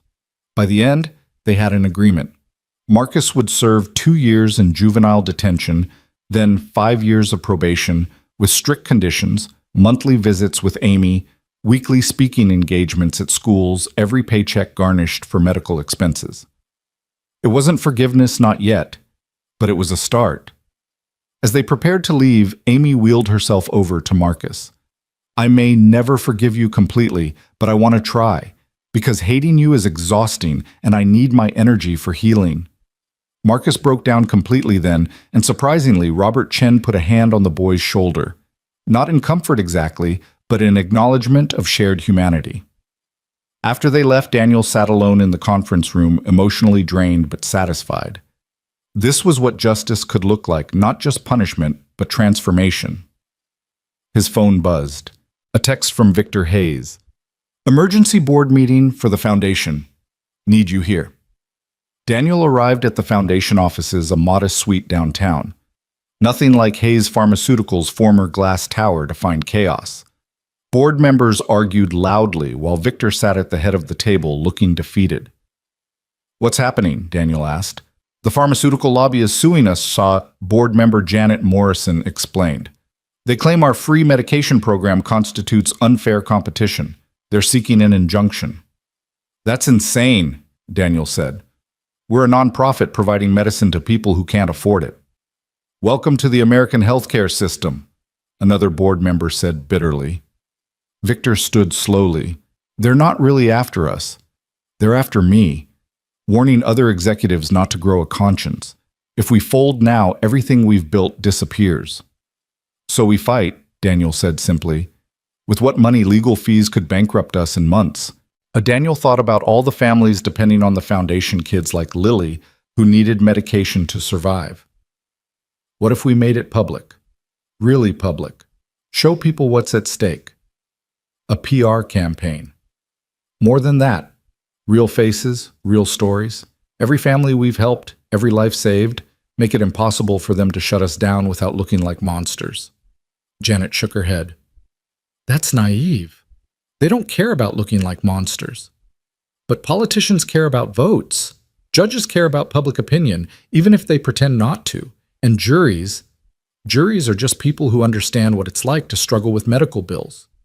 Victor studied Daniel with something like pride. You're proposing we turn this into a movement. I'm proposing we tell the truth, loudly. The campaign started small. Families recording testimonials on their phones, sharing them on social media. Amy Chen from her wheelchair talking about second chances and the power of redemption. Andrew Park via video link from prison explaining how helping others had saved him from drowning in grief. Even little Lily, with Daniel's permission, sharing what it meant to take her medicine without fear. The video that went viral, though, was unexpected. Someone had recorded Daniel's testimony at Andrew's trial on their phone. His words about choosing kindness in the darkest moments about seeing humanity in everyone resonated across divides. Choose. Differently became a trending hashtag. The pharmaceutical companies tried to withdraw the lawsuit quietly, but it was too late. Congressional hearings were called, media attention intensified, and at the center of it all, Victor Hayes sat in the witness chair calmly detailing decades of industry practices designed to maximize profits at the expense of lives. I was part of the problem, he said to the congressional committee. For 40 years, I chose money over morality. It took a janitor with nothing stepping in front of a bullet to show me what real value looks like. His daughter needed our medicine to live, and he still saved my life. That kind of grace demands change. The hearing room was silent. Then a senator asked, "What do you propose, Mr. Hayes?" Price caps tied to median income, transparent reporting of all side effects, mandatory charity programs, and a fundamental shift in how we measure success, not by profit margins, but by lives saved and improved. That would revolutionize the industry. Or return it to its original purpose, healing people. The lawsuit was dropped. The foundation continued its work, expanding rapidly. Other pharmaceutical executives, shamed or inspired, began their own programs. It wasn't enough, not nearly, but it was a beginning. Daniel watched these changes from his unique position, part court officer, part mediator, part board member, but always primarily Lily's father. She was thriving now, her heart condition stable, her spirit undaunted. She'd started a kindness club at school, teaching other kids about choosing compassion over conflict. One evening, as spring returned to the city, Daniel stood in the courthouse where everything had changed. The marble floor gleamed someone else's responsibility now. He thought about the journey from that desperate morning calculating impossible bills to now. Officer Carter. A voice interrupted his thoughts. He turned to find a young man, maybe 20, in a janitor's uniform. "Yes, I'm Tom Washington. I just started here cleaning nights. I heard about you, what you did, how you went from janitor to all this." He gestured vaguely at Daniel's uniform.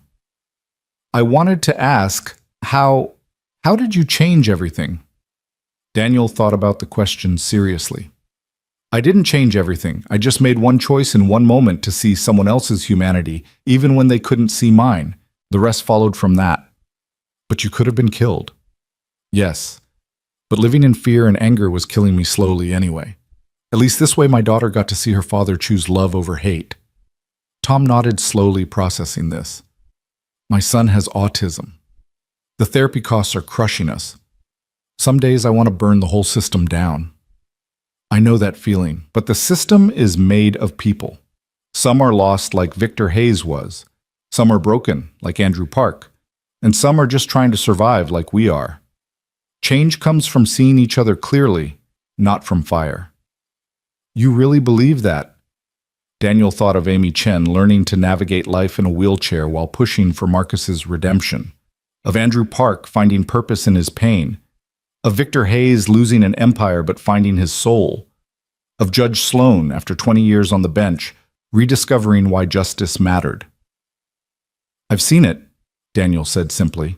"Over and over I've seen people choose to be better when given the chance." Tom left with a little more hope in his eyes.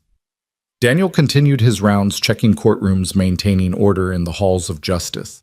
His shoulder ached, it always would, but the pain reminded him that some things were worth bleeding for. His phone buzzed, a text from Lily. "Daddy, Mrs. Rodriguez is teaching me to make soup. Can Mr. Medicine Man come to dinner? He seems lonely." Daniel smiled. Victor Hayes, former billionaire, was indeed lonely. His children were trying, but decades of damage took time to heal. Maybe soup and an 8-year-old's chatter would help. "Sure, sweetheart. Tell him 6:30. As he was leaving for the day, Judge Sloan stopped him. "Daniel, I've been asked to testify before the Senate about judicial reform. I want you to come with me." "Your Honor, If you say just a court officer or just a janitor, I will hold you in contempt," she said with a slight smile. "You're a man who understands justice better than most lawyers I know. Your perspective matters." What would I even say? The truth. That justice isn't about punishment or even laws. It's about recognizing our shared humanity and acting accordingly. That's what you've taught all of us. Daniel thought about Maria, who would have been proud but not surprised. She'd always seen more in him than he saw in himself. He thought about his father, who'd taught him that the measure of a man was how he treated his enemies. He thought about Lily, who believed her daddy could do anything. "All right," he said. "I'll testify." Judge Sloan nodded, satisfied. "Good, because the system needs voices like yours, people who've been on both sides, the powerless, and now increasingly the powerful, who understand that the distance between them is smaller than most believe." That evening dinner was a strange but warming affair. Victor Hayes, once one of the richest men in the state, sat at Daniel's small kitchen table eating Mrs. Rodriguez's soup and listening to Lily explain her school project about butterflies. "They completely dissolve in the cocoon," Lily said earnestly. "Turn into soup, basically, then somehow become something totally different and beautiful." "Metamorphosis," Victor said softly, catching Daniel's eye. "Complete transformation." "Exactly. My teacher says it's like magic, but it's really just nature." "Or maybe," Mrs. Rodriguez said, bringing more bread to the table, "nature is magic, the everyday kind we forget to notice." Andrew Park called during dessert. He was allowed one call a week, and he'd taken to using it to check in with Daniel. They put him on speaker so everyone could hear. "The grief group had a breakthrough today," Andrew reported. "A woman who'd been silent for 6 weeks finally spoke. Said hearing my story made her realize she wasn't alone in her anger. That feeling heard or seen was the first step toward healing." "That's wonderful," Daniel said, meaning it. "I still have bad days. Days where the guilt feels like drowning. But then I remember what you said about honoring Sarah by living a life she'd be proud of. So I keep going." After the call, Victor was quiet for a long moment. "I've destroyed so many lives," he said finally. "Even with all the changes, the foundation, it feels like trying to bail out the ocean with a teaspoon." "But you're trying," Lily said firmly. "That matters. Daddy says trying is the most important part." "Your daddy is a wise man." "He's learning," Daniel corrected. "We're all learning." Later, after everyone had gone and Lily was asleep, Daniel stood on his fire escape, looking out at the city lights. Each light represented a life, a story, struggles and triumphs invisible from this distance, but no less real. Somewhere out there, Tom Washington was mopping floors and dreaming of better days. Somewhere, Amy Chen was adapting to her new reality with remarkable grace. Somewhere, Marcus was writing another speech about consequences and redemption. The city that had once felt like a prison now felt like possibility. Not because it had changed poverty, still ground people down, and justice still flourished. The powerful still exploited the powerless. But because Daniel now understood that change happened one choice at a time, one person at a time, one moment of unexpected grace at a time. His phone rang. An unknown number, but he answered anyway. "Mr. Carter, this is Dr. Patricia Hernandez from Columbia Medical School. We received your application for our Community Health Advocate program. While your academic credentials are unconventional, Your practical experience and recommendations are extraordinary. We'd like to offer you a full scholarship." Daniel nearly dropped the phone.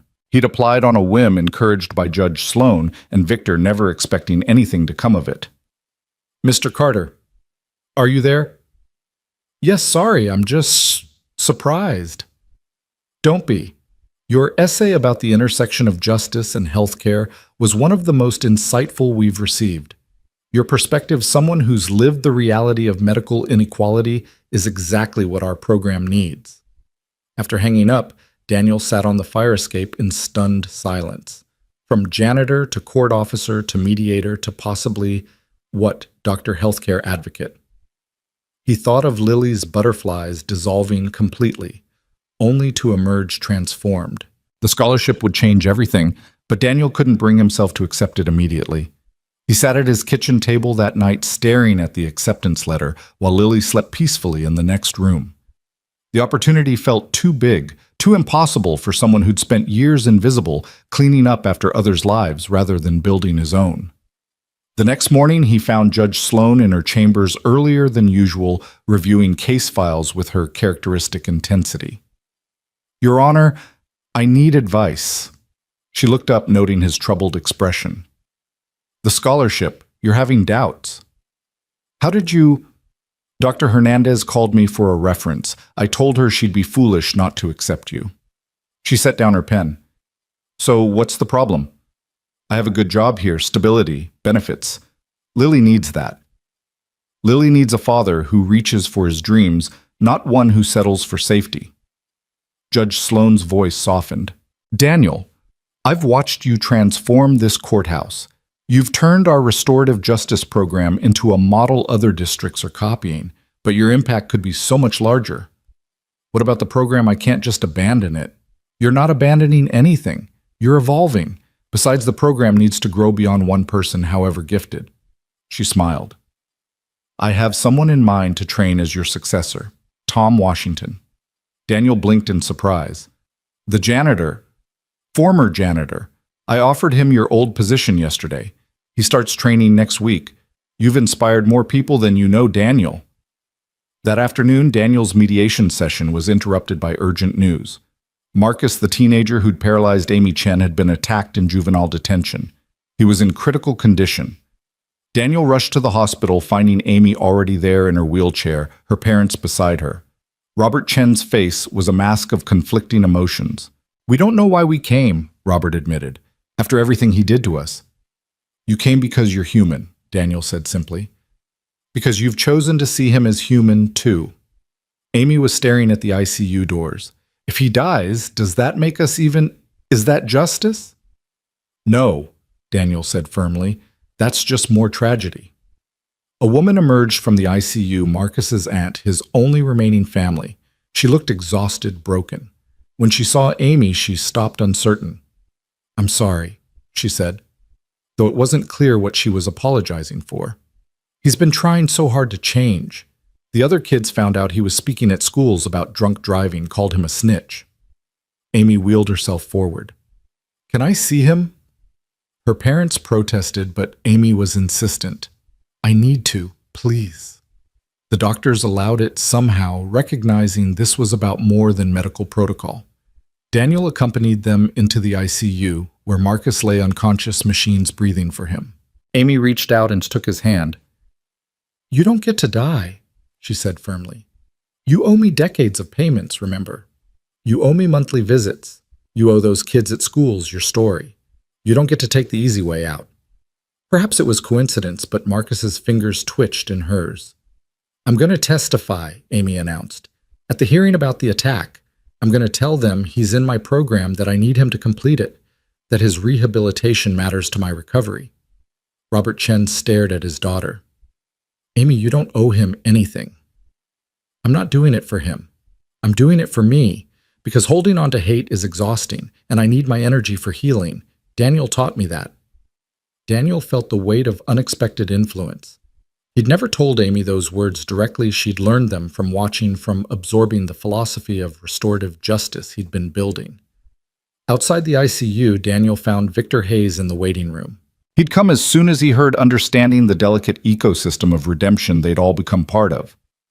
The boys who attacked Marcus, Victor said, their families can't afford lawyers. They'll get public defenders who won't care. You want to pay for their defense? I want to pay for their rehabilitation. Prison won't fix what's broken in them. It didn't fix what was broken in me. You did that. A moment of grace did that. They were interrupted by the arrival of an unexpected visitor, Andrew Park's sister-in-law, Helen. She'd been following Marcus's story, another strange connection in their web of interlinked lives. Sarah would have been here, she said simply. She would have sat by that boy's bedside and held his hand. So I'm here in her place. The waiting room gradually filled with others. Tom Washington came after his shift still in his new court officer uniform. Mrs. Rodriguez brought sandwiches for everyone. Even Judge Sloan stopped by after court, her robes replaced with civilian clothes that made her look surprisingly vulnerable. This is what you've built, she told Daniel quietly. A community of people who've learned to see past their own pain. Marcus survived. The attack had been brutal, but he was young and strong and perhaps motivated by Amy's fierce insistence that he had work to finish. The boys who attacked him were arrested, and true to his word, Victor paid for their counseling and legal support aimed at rehabilitation rather than just punishment. During Marcus's recovery, Amy visited daily. She taught him to navigate in a wheelchair, temporary for him, permanent for her. The irony wasn't lost on anyone. The view's different from down here, Marcus said one afternoon, struggling with the chair's controls. Everything's different from down here, Amy agreed. But not necessarily worse, just different. Her parents watched these interactions with amazement. Their daughter, who had every right to hatred, was choosing something else entirely. How, Robert asked Daniel one day, how is she doing this? She's stronger than her circumstances, Daniel replied, just like you raised her to be. The Senate hearings on judicial reform came faster than expected. Daniel found himself on a train to Washington. Judge Sloan beside him, both preparing testimony that might reshape how America thought about justice. Nervous, Judge Sloan asked. Terrified, Daniel admitted. I'm about to tell senators that our entire system is broken. Good. It needs to be said. And it needs to be said by someone who's lived it, not just observed it. The hearing room was imposing all dark wood and formal protocols. Daniel was scheduled to speak after several legal experts and before Judge Sloan. As he listened to the experts discuss recidivism rates and cost-benefit analyses, he thought about the human faces behind those statistics. When his turn came, his voice was steady, despite his racing heart. Senators, my name is Daniel Carter. 2 years ago, I was a janitor mopping the floors of a courthouse, invisible to everyone who passed. I worked 2 jobs to pay for my daughter's heart medication and still came up short. I existed in an America that most of you have never seen, the one where a medical emergency means bankruptcy, where justice is a luxury we can't afford. The room was silent. He continued, Then I stepped in front of a gun meant for a pharmaceutical CEO who'd priced families like mine out of survival. Not because I'm a hero, but because I was tired of a world where desperation drives good people to terrible actions. That moment changed everything, not just for me, but for everyone it touched. He told them about Andrew Park finding purpose in prison, about Marcus and Amy redefining justice through personal connection, about Victor Hayes losing an empire but finding his soul. We've created a restorative justice program that's reduced repeat offenses by 60%, not through harsher punishments, but through human connection. Through seeing offenders as people capable of change and victims as people who need more than just vengeance. A senator interrupted. Mr. Carter, this sounds admirable but unrealistic for scale. How could this work nationally? By recognizing that justice isn't about winning or losing. It's about healing. Every crime creates a wound in the victim, in the offender, in the community. Traditional justice often deepens those wounds. Restorative justice tries to heal them. But some crimes are too severe for forgiveness. I'm not talking about forgiveness. I'm talking about transformation. The man who shot me is now counseling grieving families, preventing future violence. The CEO he tried to kill is using his wealth to provide free medication to thousands. The teenager who paralyzed a girl is becoming a voice against reckless driving. These aren't feel-good stories, they're proof that people can change when given the framework to do so. The questions came fast and hard, but Daniel answered from experience rather than theory. He spoke about Tom Washington, the janitor who'd become a court officer, about the foundation fighting pharmaceutical companies and winning, about children like Lily, who could now afford their medications because one moment of intervention had rippled outward. When Judge Sloan spoke after him, she built on his foundation with legal precedents and constitutional arguments, but she ended with something personal. I've been a judge for 22 years. I'd become cynical seeing the same cycles of poverty and crime, the same systemic failures. Then Daniel Carter showed me that justice isn't found in law books or precedents. It's found in the choice to see humanity in everyone, victim and offender alike. If we can build a system that reflects that truth, we might actually achieve justice rather than just punishment. The hearings made national news. Daniel's testimony, paired with Judge Sloan's legal expertise, sparked discussions in law schools and courthouses across the country. But for Daniel, the immediate concern was Lily. She'd watched his testimony on C-SPAN from their apartment, Mrs. Rodriguez beside her. "You were amazing, Daddy," she said when he called that night. "You told them the truth." Was it enough? It's a start. You always say change happens one person at a time. Back home, Daniel threw himself into transitioning his responsibilities before starting medical school. He trained Tom Washington in mediation techniques, watching the younger man grasp concepts that had taken Daniel months to understand. "You have an advantage I didn't," Daniel told him. "You already know what it's like to be invisible. Use that. See the people others overlook." The farewell party at the courthouse was emotional. Judge Sloan presented him with a plaque, "Daniel Carter, court officer, mediator, teacher, friend." But it was the individual testimonials that broke him. Tom Washington spoke about finding hope in Daniel's story. Amy Chen, standing with technological assistants she'd been developing, talked about learning that justice and revenge weren't synonymous. Marcus, via video from his rehabilitation facility, credited Daniel with showing him that redemption was possible. But it was Andrew Park's message that hit deepest. He'd been granted special permission to attend via secured video link. "Daniel Carter saved my life twice. Once, when he stopped me from becoming a murderer, and again, when he showed me that my pain could have purpose. I'll never fully recover from losing Sarah, but I've learned that grieving doesn't mean giving up. It means carrying love forward in new ways. Daniel taught me that." Victor Hayes was last to speak, and his words were simple. "Most people get one life. Daniel gave me a second one. I'm trying to be worthy of it." Lily had prepared a speech but abandoned it instead, just hugging her father. "You're going to be a great doctor," she whispered, "because you already know how to heal people." Medical school was a different kind of challenge. At 41, Daniel was older than most professors, let alone students.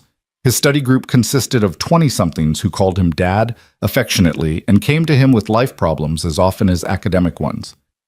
"You've actually lived," one young woman said during a late-night study session. "The rest of us are just theorizing about life and death. You've been there."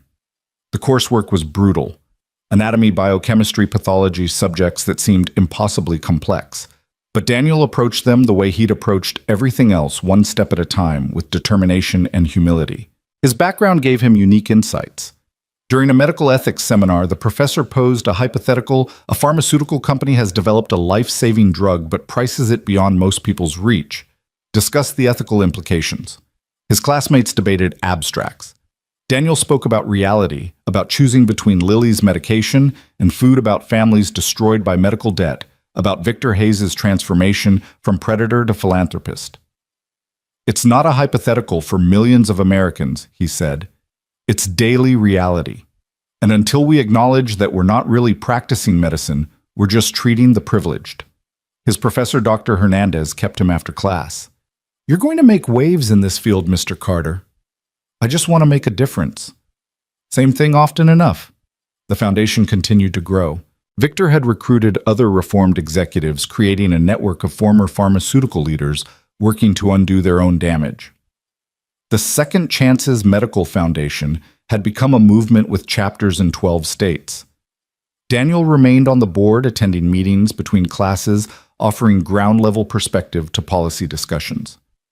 During one heated debate about expansion strategies, he interrupted the financial projections with a simple question. Who does this help? The room fell silent. Every decision should answer that question first. He continued, not is it profitable or is it sustainable, but who does this help and how? If we can't answer that clearly, we're losing our way. Victor backed him immediately. Daniel's right. We're not a corporation. We're a lifeline. Every spreadsheet represents families like his. Never forget that. One evening, studying late in the medical library, Daniel received an unexpected call. It was Robert Chen, Amy's father. Daniel, I need your help. Amy's been accepted to Stanford after all. They've created an adaptive swimming program, and she could still compete. But she's refusing to go. Why? Marcus. She says she can't leave until his rehabilitation is complete, that she made a commitment. Daniel understood. Amy had transformed her trauma into purpose, but that purpose had become a cage. He visited Amy the next day, finding her at the pool where she trained. She moved through the water with grace that her wheelchair couldn't match, powerful and free. Your dad says you're turning down Stanford. Amy pulled herself onto the pool edge. Marcus needs consistency. The program needs me. No, Daniel said gently. The program needs to exist beyond any one person, even you. But I promised. You promised to help him transform. You've done that. Now it's time for both of you to move forward. It feels like abandoning him. It feels like healing. Moving on doesn't mean forgetting or abandoning. It means carrying the lessons forward into new chapters. Amy was quiet, processing. You left the courthouse, left all the people you were helping. And I'm helping more people now in different ways. Tom Washington is doing amazing work in my place. The program is stronger because it doesn't depend on me anymore. What if Marcus relapses without me? Then he relapses, but that's his journey, not yours. You can't live your life as someone else's guardian angel. That evening, Daniel brought Amy and Marcus together at the foundation office. The conversation was difficult but necessary. I want you to go to Stanford, Marcus said before Amy could speak. I need you to go. Why? Because if you don't, then what I did to you keeps taking things away. Your swimming, your education, your future. I can't carry that. Amy started crying. But the program will continue, with or without us. Daniel's right, it's bigger than any individual now. They hugged carefully because of Marcus's still healing injuries, and Daniel saw something release in both of them. The strange bond forged by trauma was evolving into something healthier. Stay in touch, Amy said. Tell me about your speeches, your progress. Watch for me on the news, Marcus replied with a slight smile. When I graduate, when I get a job, when I make something of myself, I want you to see that your faith wasn't wasted. The seasons changed, and with them Daniel's life continued its transformation. He excelled in his studies, particularly in community health and medical ethics. His professors began inviting him to speak at conferences, sharing his unique perspective on healthcare inequality. One conference in Chicago changed everything. He was on a panel about pharmaceutical pricing when a woman in the audience stood up during Q&A. My husband died last month, she said, voice shaking. Couldn't afford insulin, rationed it until his body gave out. You talk about reform, but people are dying now, today. What do we do today? The other panelists offered policy prescriptions and long-term solutions. Daniel stood up, left the stage, and walked to the woman. What's your name? He asked gently. Patricia. Patricia Morrison. Patricia, I'm sorry about your husband. The system failed him, and that's unforgivable. But you're right, policy doesn't help today. He pulled out his phone. There's a foundation that provides emergency medication assistance. Let me connect you right now. He spent the rest of the conference session helping Patricia navigate the foundation's emergency resources, finding immediate help for others in her situation. The other panelists watched, somewhat embarrassed by their own detachment from immediate human need. Dr. Hernandez, who'd been in the audience, approached him afterward. That's why we need you in this field, Daniel. You never forget the human element. It's all that really matters, Daniel replied. Everything else is just paperwork. His actions at the conference led to an unexpected opportunity. The World Health Organization was launching a new initiative on healthcare accessibility in developing nations. They wanted Daniel to join a fact-finding mission to Guatemala, studying how communities managed healthcare without infrastructure. It's 2 weeks during summer break, Dr. Hernandez explained. It would count toward your international health requirement. Daniel's first thought was Lily. 2 weeks away from her felt impossible. But Lily, now 11 and impossibly wise, made the decision for him. Daddy, you have to go. Other kids need help too. I'll be fine with Mrs. Rodriguez. 2 weeks is a long time. You were shot and in the hospital for 3 weeks. I survived that. He couldn't argue with her logic. Guatemala was a revelation. In mountain villages without running water, he found community health workers performing miracles with basic supplies and deep knowledge. He watched a midwife save a mother and baby with techniques that required no technology, only skill and intuition. This is medicine, she told him through a translator. Not machines and expensive drugs, but understanding the body, the spirit, the community. He thought of American hospitals with million-dollar machines and patients dying from rationed insulin. The contrast was devastating. In one village, he met a boy with a heart condition similar to Lily's. Without surgery, without medication, the child wouldn't survive to adolescence. The family knew this, accepted it with a fatalism that broke Daniel's heart. That night he called Victor Hayes. There's a boy here, heart condition. He'll die without help. Send me the details. We'll arrange transportation, surgery, everything. Victor, there are thousands like him. Then we save who we can and fight to change the system that creates this inequality. It's all we can do. But it wasn't enough. It would never be enough. Daniel realized that individual acts of grace, while vital, couldn't address systemic failure. Real change required something bigger. He returned from Guatemala with a new sense of purpose. His residency was approaching. Most students were competing for prestigious hospitals seeking specialty training that would guarantee high incomes. Daniel chose differently. He applied to a community health program in the Bronx, one of the most underserved areas in New York. His advisors tried to dissuade him. You're brilliant, Daniel. You could do pediatric cardiology, help kids like your daughter at the best hospitals. I can help more kids by addressing the system that makes healthcare inaccessible to families like mine was. The night before his residency began, Daniel sat with Lily in their small apartment. She was doing homework. He was reviewing patient charts. The comfortable silence between them was broken by her sudden question. Do you think Mom would be proud? Daniel set down his charts. Of what? Of us. Of who we've become. He thought about Maria, about the dreams they'd shared in this very apartment. They'd imagined Lily's future, but never this future. Never imagined Daniel as anything more than a laborer trying to get by.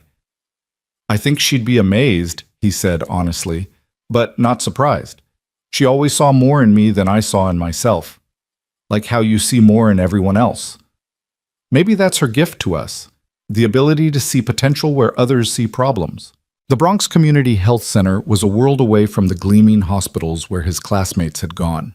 Paint peeled from waiting room walls, equipment was outdated by decades, and the staff looked perpetually exhausted. But Daniel saw something else in those cramped corridors. He saw home, saw the people he'd been invisible among for so many years, now visible and needing care. His first patient was Rosa Gutierrez, 63 years old, diabetic, speaking only Spanish. The previous resident had prescribed insulin she couldn't afford and dietary changes she couldn't make living in a food desert.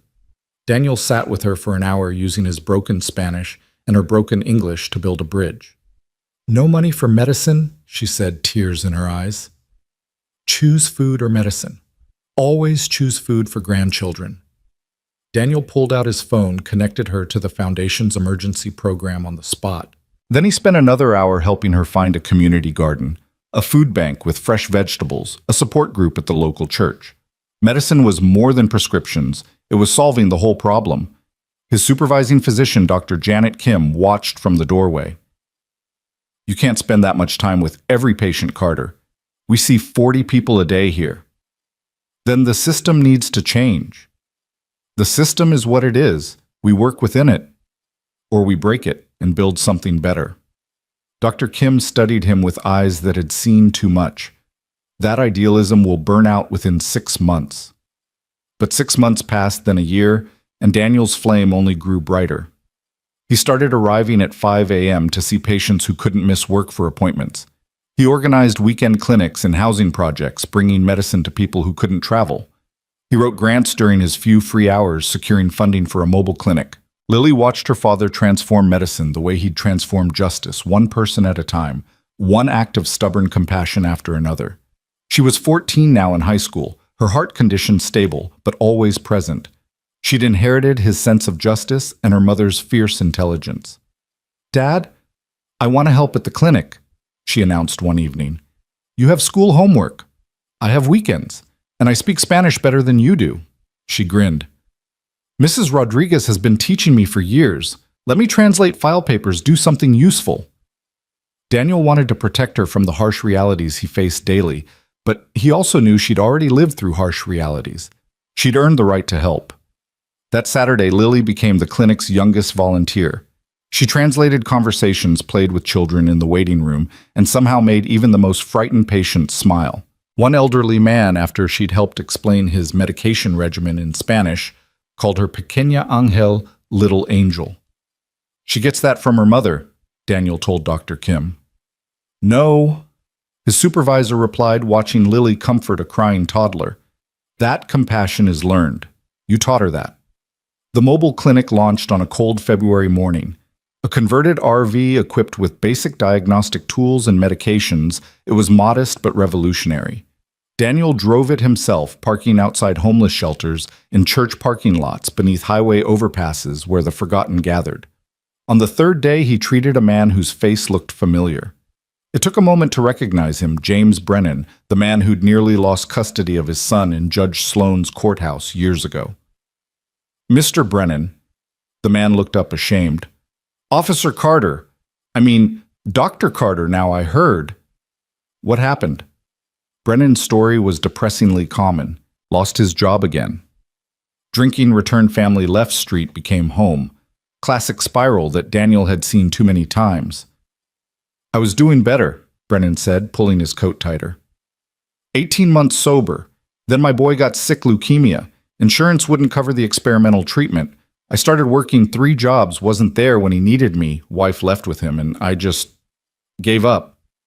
Daniel examined him, malnutrition, early-stage liver disease, infected wound on his leg that could turn septic. But what struck him most was the familiar despair in Brennan's eyes. "Your son, is he getting treatment?" "His stepfather's insurance covers it. He's got a better dad now." "No," Daniel said firmly. "He's got a different dad. Not better. You're still his father. A worthless father. A father who worked 3 jobs trying to save him. That's not worthless, that's love." Daniel treated the wound, prescribed antibiotics the clinic would provide free, and then did something else. He called Victor Hayes. "There's a man here whose son needs experimental leukemia treatment. Insurance issues. Send me the information, we'll handle it." "Victor, we can't save everyone individually." "No, but we can save this one. Today. That matters." Within a week, Brennan's son was enrolled in the treatment program, fully funded. The boy's mother, shocked by the intervention, agreed to supervised visits. Brennan, given a reason to fight, entered rehab again. "Why?" he asked Daniel during a follow-up appointment. "Why help me?" "Because someone helped me once when I was desperate. Because your son needs his father, even a flawed one. Because second chances shouldn't depend on bank accounts." The mobile clinic gained attention. Media picked up the story of the doctor who'd once been a janitor, who'd been shot saving a CEO who was now bringing medicine to the streets.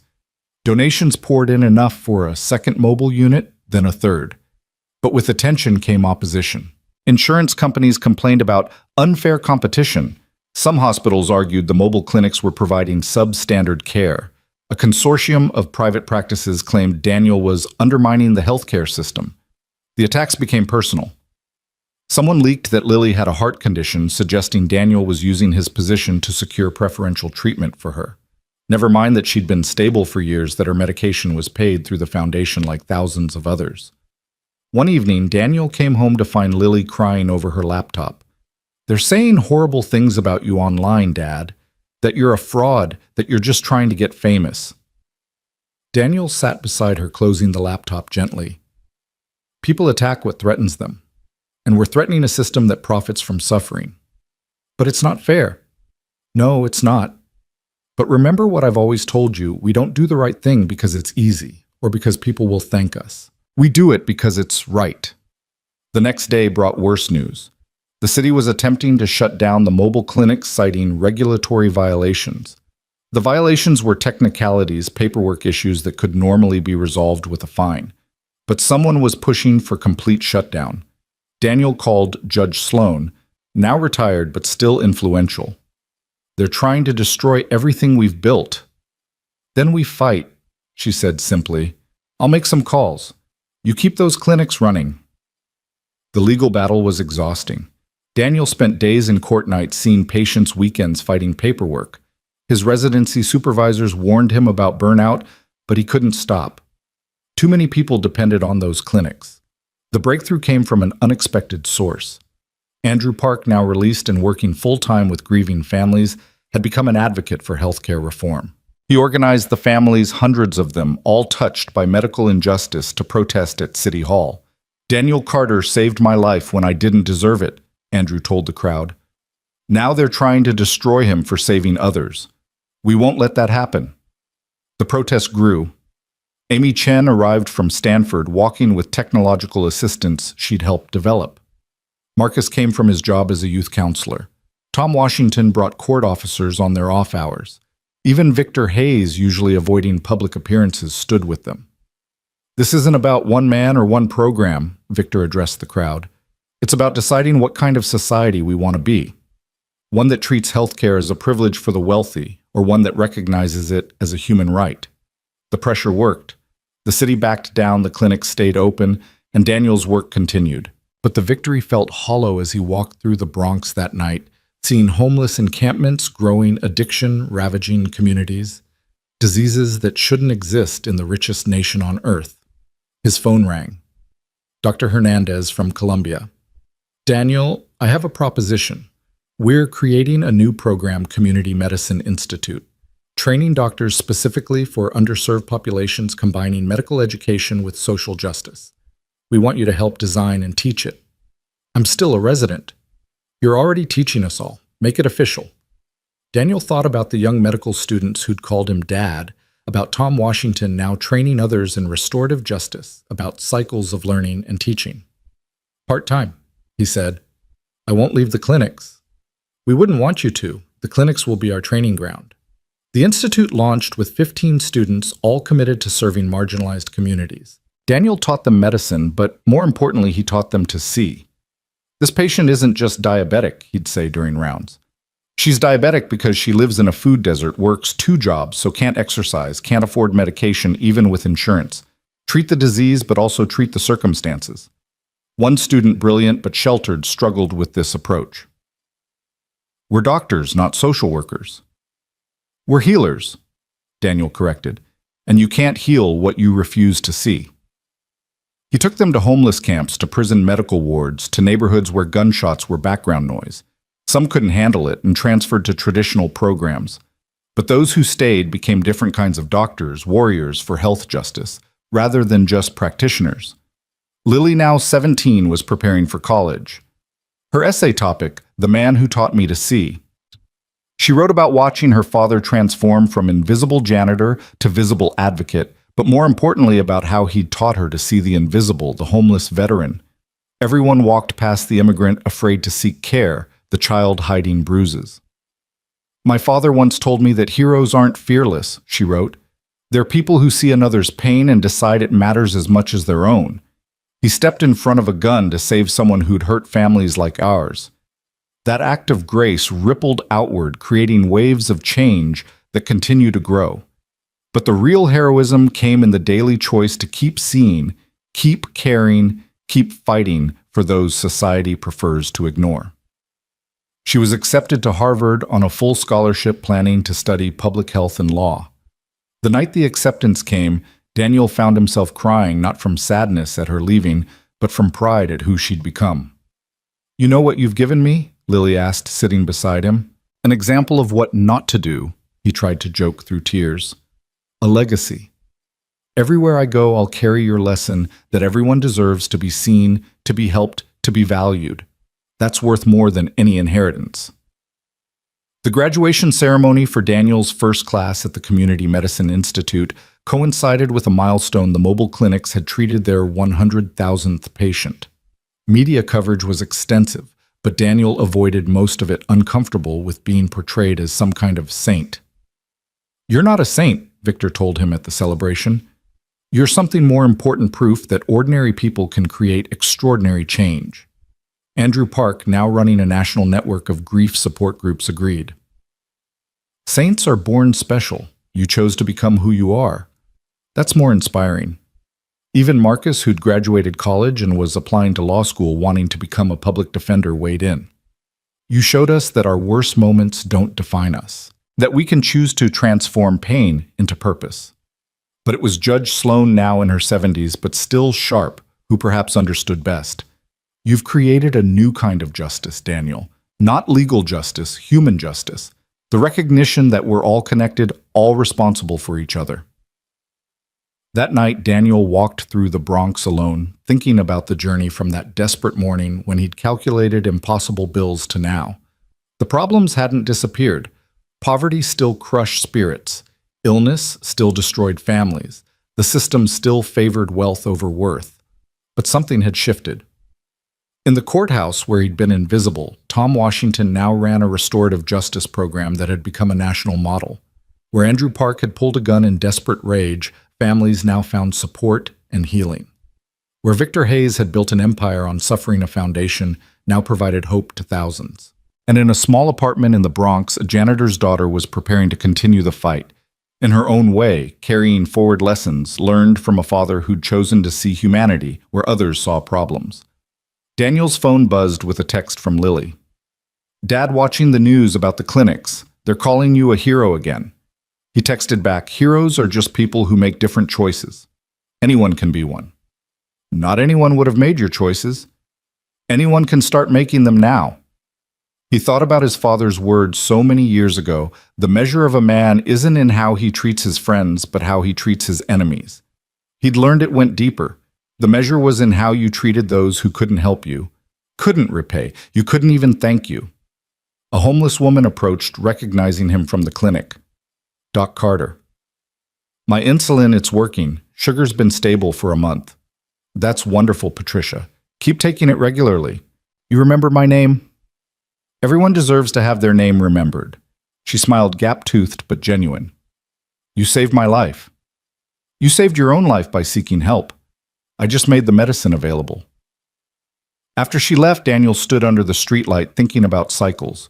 Violence bred violence, but kindness bred kindness. One moment of intervention, stepping in front of a gun, had created ripples that were still expanding. His phone rang. An unknown number, but he answered. "Dr. Carter, this is the World Health Organization. We've been following your work with mobile clinics and community medicine. We'd like to discuss implementing your model in refugee camps across Southeast Asia." Daniel thought about the boy in Guatemala with a heart condition like Lily's. How many more were out there, invisible to systems that only saw statistics? "I'm listening," he said. The proposal was ambitious, a year-long program training local healthcare workers in community-centered medicine, establishing mobile clinics in refugee camps, creating sustainable models that could continue without external support. "We need someone who understands medicine as more than just treating disease," the WHO representative explained. "Someone who sees the human element in humanitarian crisis." "I have commitments here. We're not asking you to abandon them. 3-month rotations. Your team can handle the clinics while you're gone, and the experience you bring back will strengthen your work here." Daniel thought about Lily leaving for Harvard in 6 months. She'd be starting her own journey while he expanded his.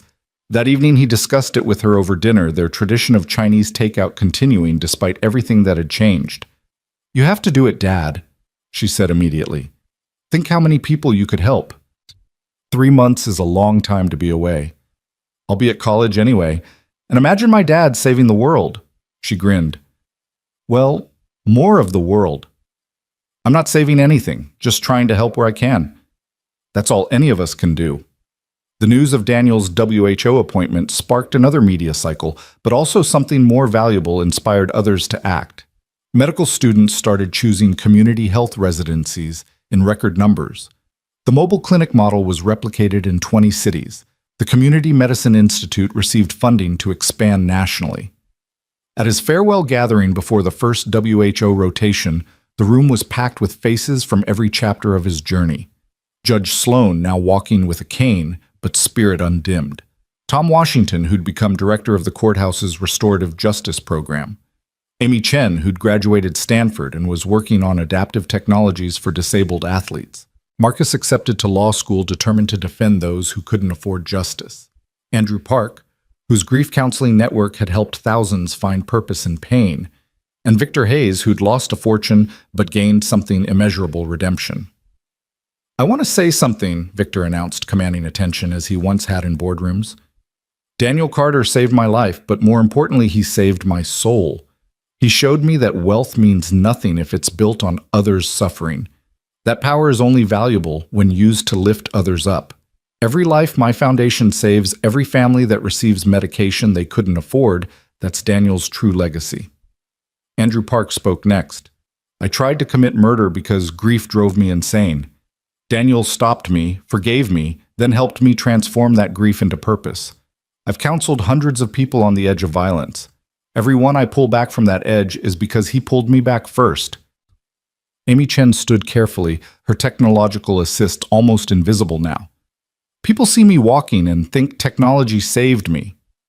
But what really saved me was learning from Daniel that healing isn't about returning to who you were, it's about becoming who you're meant to be." Even Tom Washington, usually quiet, spoke up. "I was invisible like Daniel was. Mopping floors, dreaming of more but not believing it possible. He showed me that invisible people can become visible through their actions, their choices, their refusal to accept that this is just how things are." Judge Sloan went last. "In 25 years on the bench, I thought I understood justice. Daniel taught me I only understood law. Justice is messier, more complex, more human. It's not about punishment or even fairness. It's about recognizing our shared humanity and acting accordingly." Daniel stood overwhelmed by the testimonies. "Every person in this room changed me as much as I might have changed them. We're all connected, all part of each other's stories. That's what I'll carry with me to the refugee camps. The knowledge that a single act of grace can ripple outward, creating waves of change we never imagined." Lily hugged him then in front of everyone. "Mom would be so proud," she whispered. "She's the one who saw this in me," Daniel whispered back. "I'm just trying to live up to her vision." The night before leaving for his first WHO mission, Daniel walked through the city one more time, past the courthouse where he'd been invisible, past the hospital where he'd recovered from a gunshot, past the mobile clinic sites where thousands had received care, past the community center where the restorative justice program flourished. At each stop he saw ghosts of himself, the desperate janitor, the wounded hero, the unlikely mediator, the determined student, the community doctor. Each version had led to the next, a evolution born from one moment of choosing to see humanity where others saw none. His phone buzzed with a message from a number he didn't recognize. "Dr. Carter, you don't know me, but my son was one of the boys who attacked Marcus years ago. You arranged for his counseling instead of just prison. He's graduating high school next month, accepted to college, wants to be a social worker. I wanted you to know your intervention saved him from becoming a statistic. Thank you." Daniel smiled, adding another ripple to the ever-expanding circle of change. Tomorrow he'd fly to Bangladesh to refugee camps where hundreds of thousands lived in conditions that would break most spirits. But he'd carry with him the lessons learned in courthouse hallways and hospital wards that everyone deserved to be seen, to be helped, to be valued. Standing on his fire escape one last time before the journey, looking out at the city lights, Daniel thought about his father's words. "The measure of a man isn't in how he treats his friends, but how he treats his enemies." He'd learned something more. The measure was in recognizing there were no enemies, only fellow humans struggling with pain, making choices from desperation or indifference, capable of transformation when shown a different path. Lily joined him on the fire escape, both of them silent in comfortable companionship. "You know what I realized," she finally said. "That morning when you stepped in front of the gun, you weren't trying to be a hero. You were just trying to be human." "That's all any of us can do," Daniel replied. Be human, see others as human, and act accordingly. Simple but not easy. The most important things never are. They stood together, father and daughter, looking out at a city full of invisible people waiting to be seen, wounds waiting to be healed, stories waiting to be transformed. Tomorrow would bring new challenges, new opportunities to choose grace over vengeance, compassion over indifference. But tonight they simply stood together. Two people who'd learned that the distance between janitor and doctor, between criminal and counselor, between invisible and seen, was just one choice. The choice to recognize humanity in ourselves and others, and to act on that recognition. The city hummed below them, millions of lives intersecting, each carrying the potential for transformation. And somewhere in those intersections, Daniel knew other moments of grace were occurring, small acts of courage, rippling outward, changing trajectories, saving lives in ways that would never make headlines but would matter immensely to those they touched.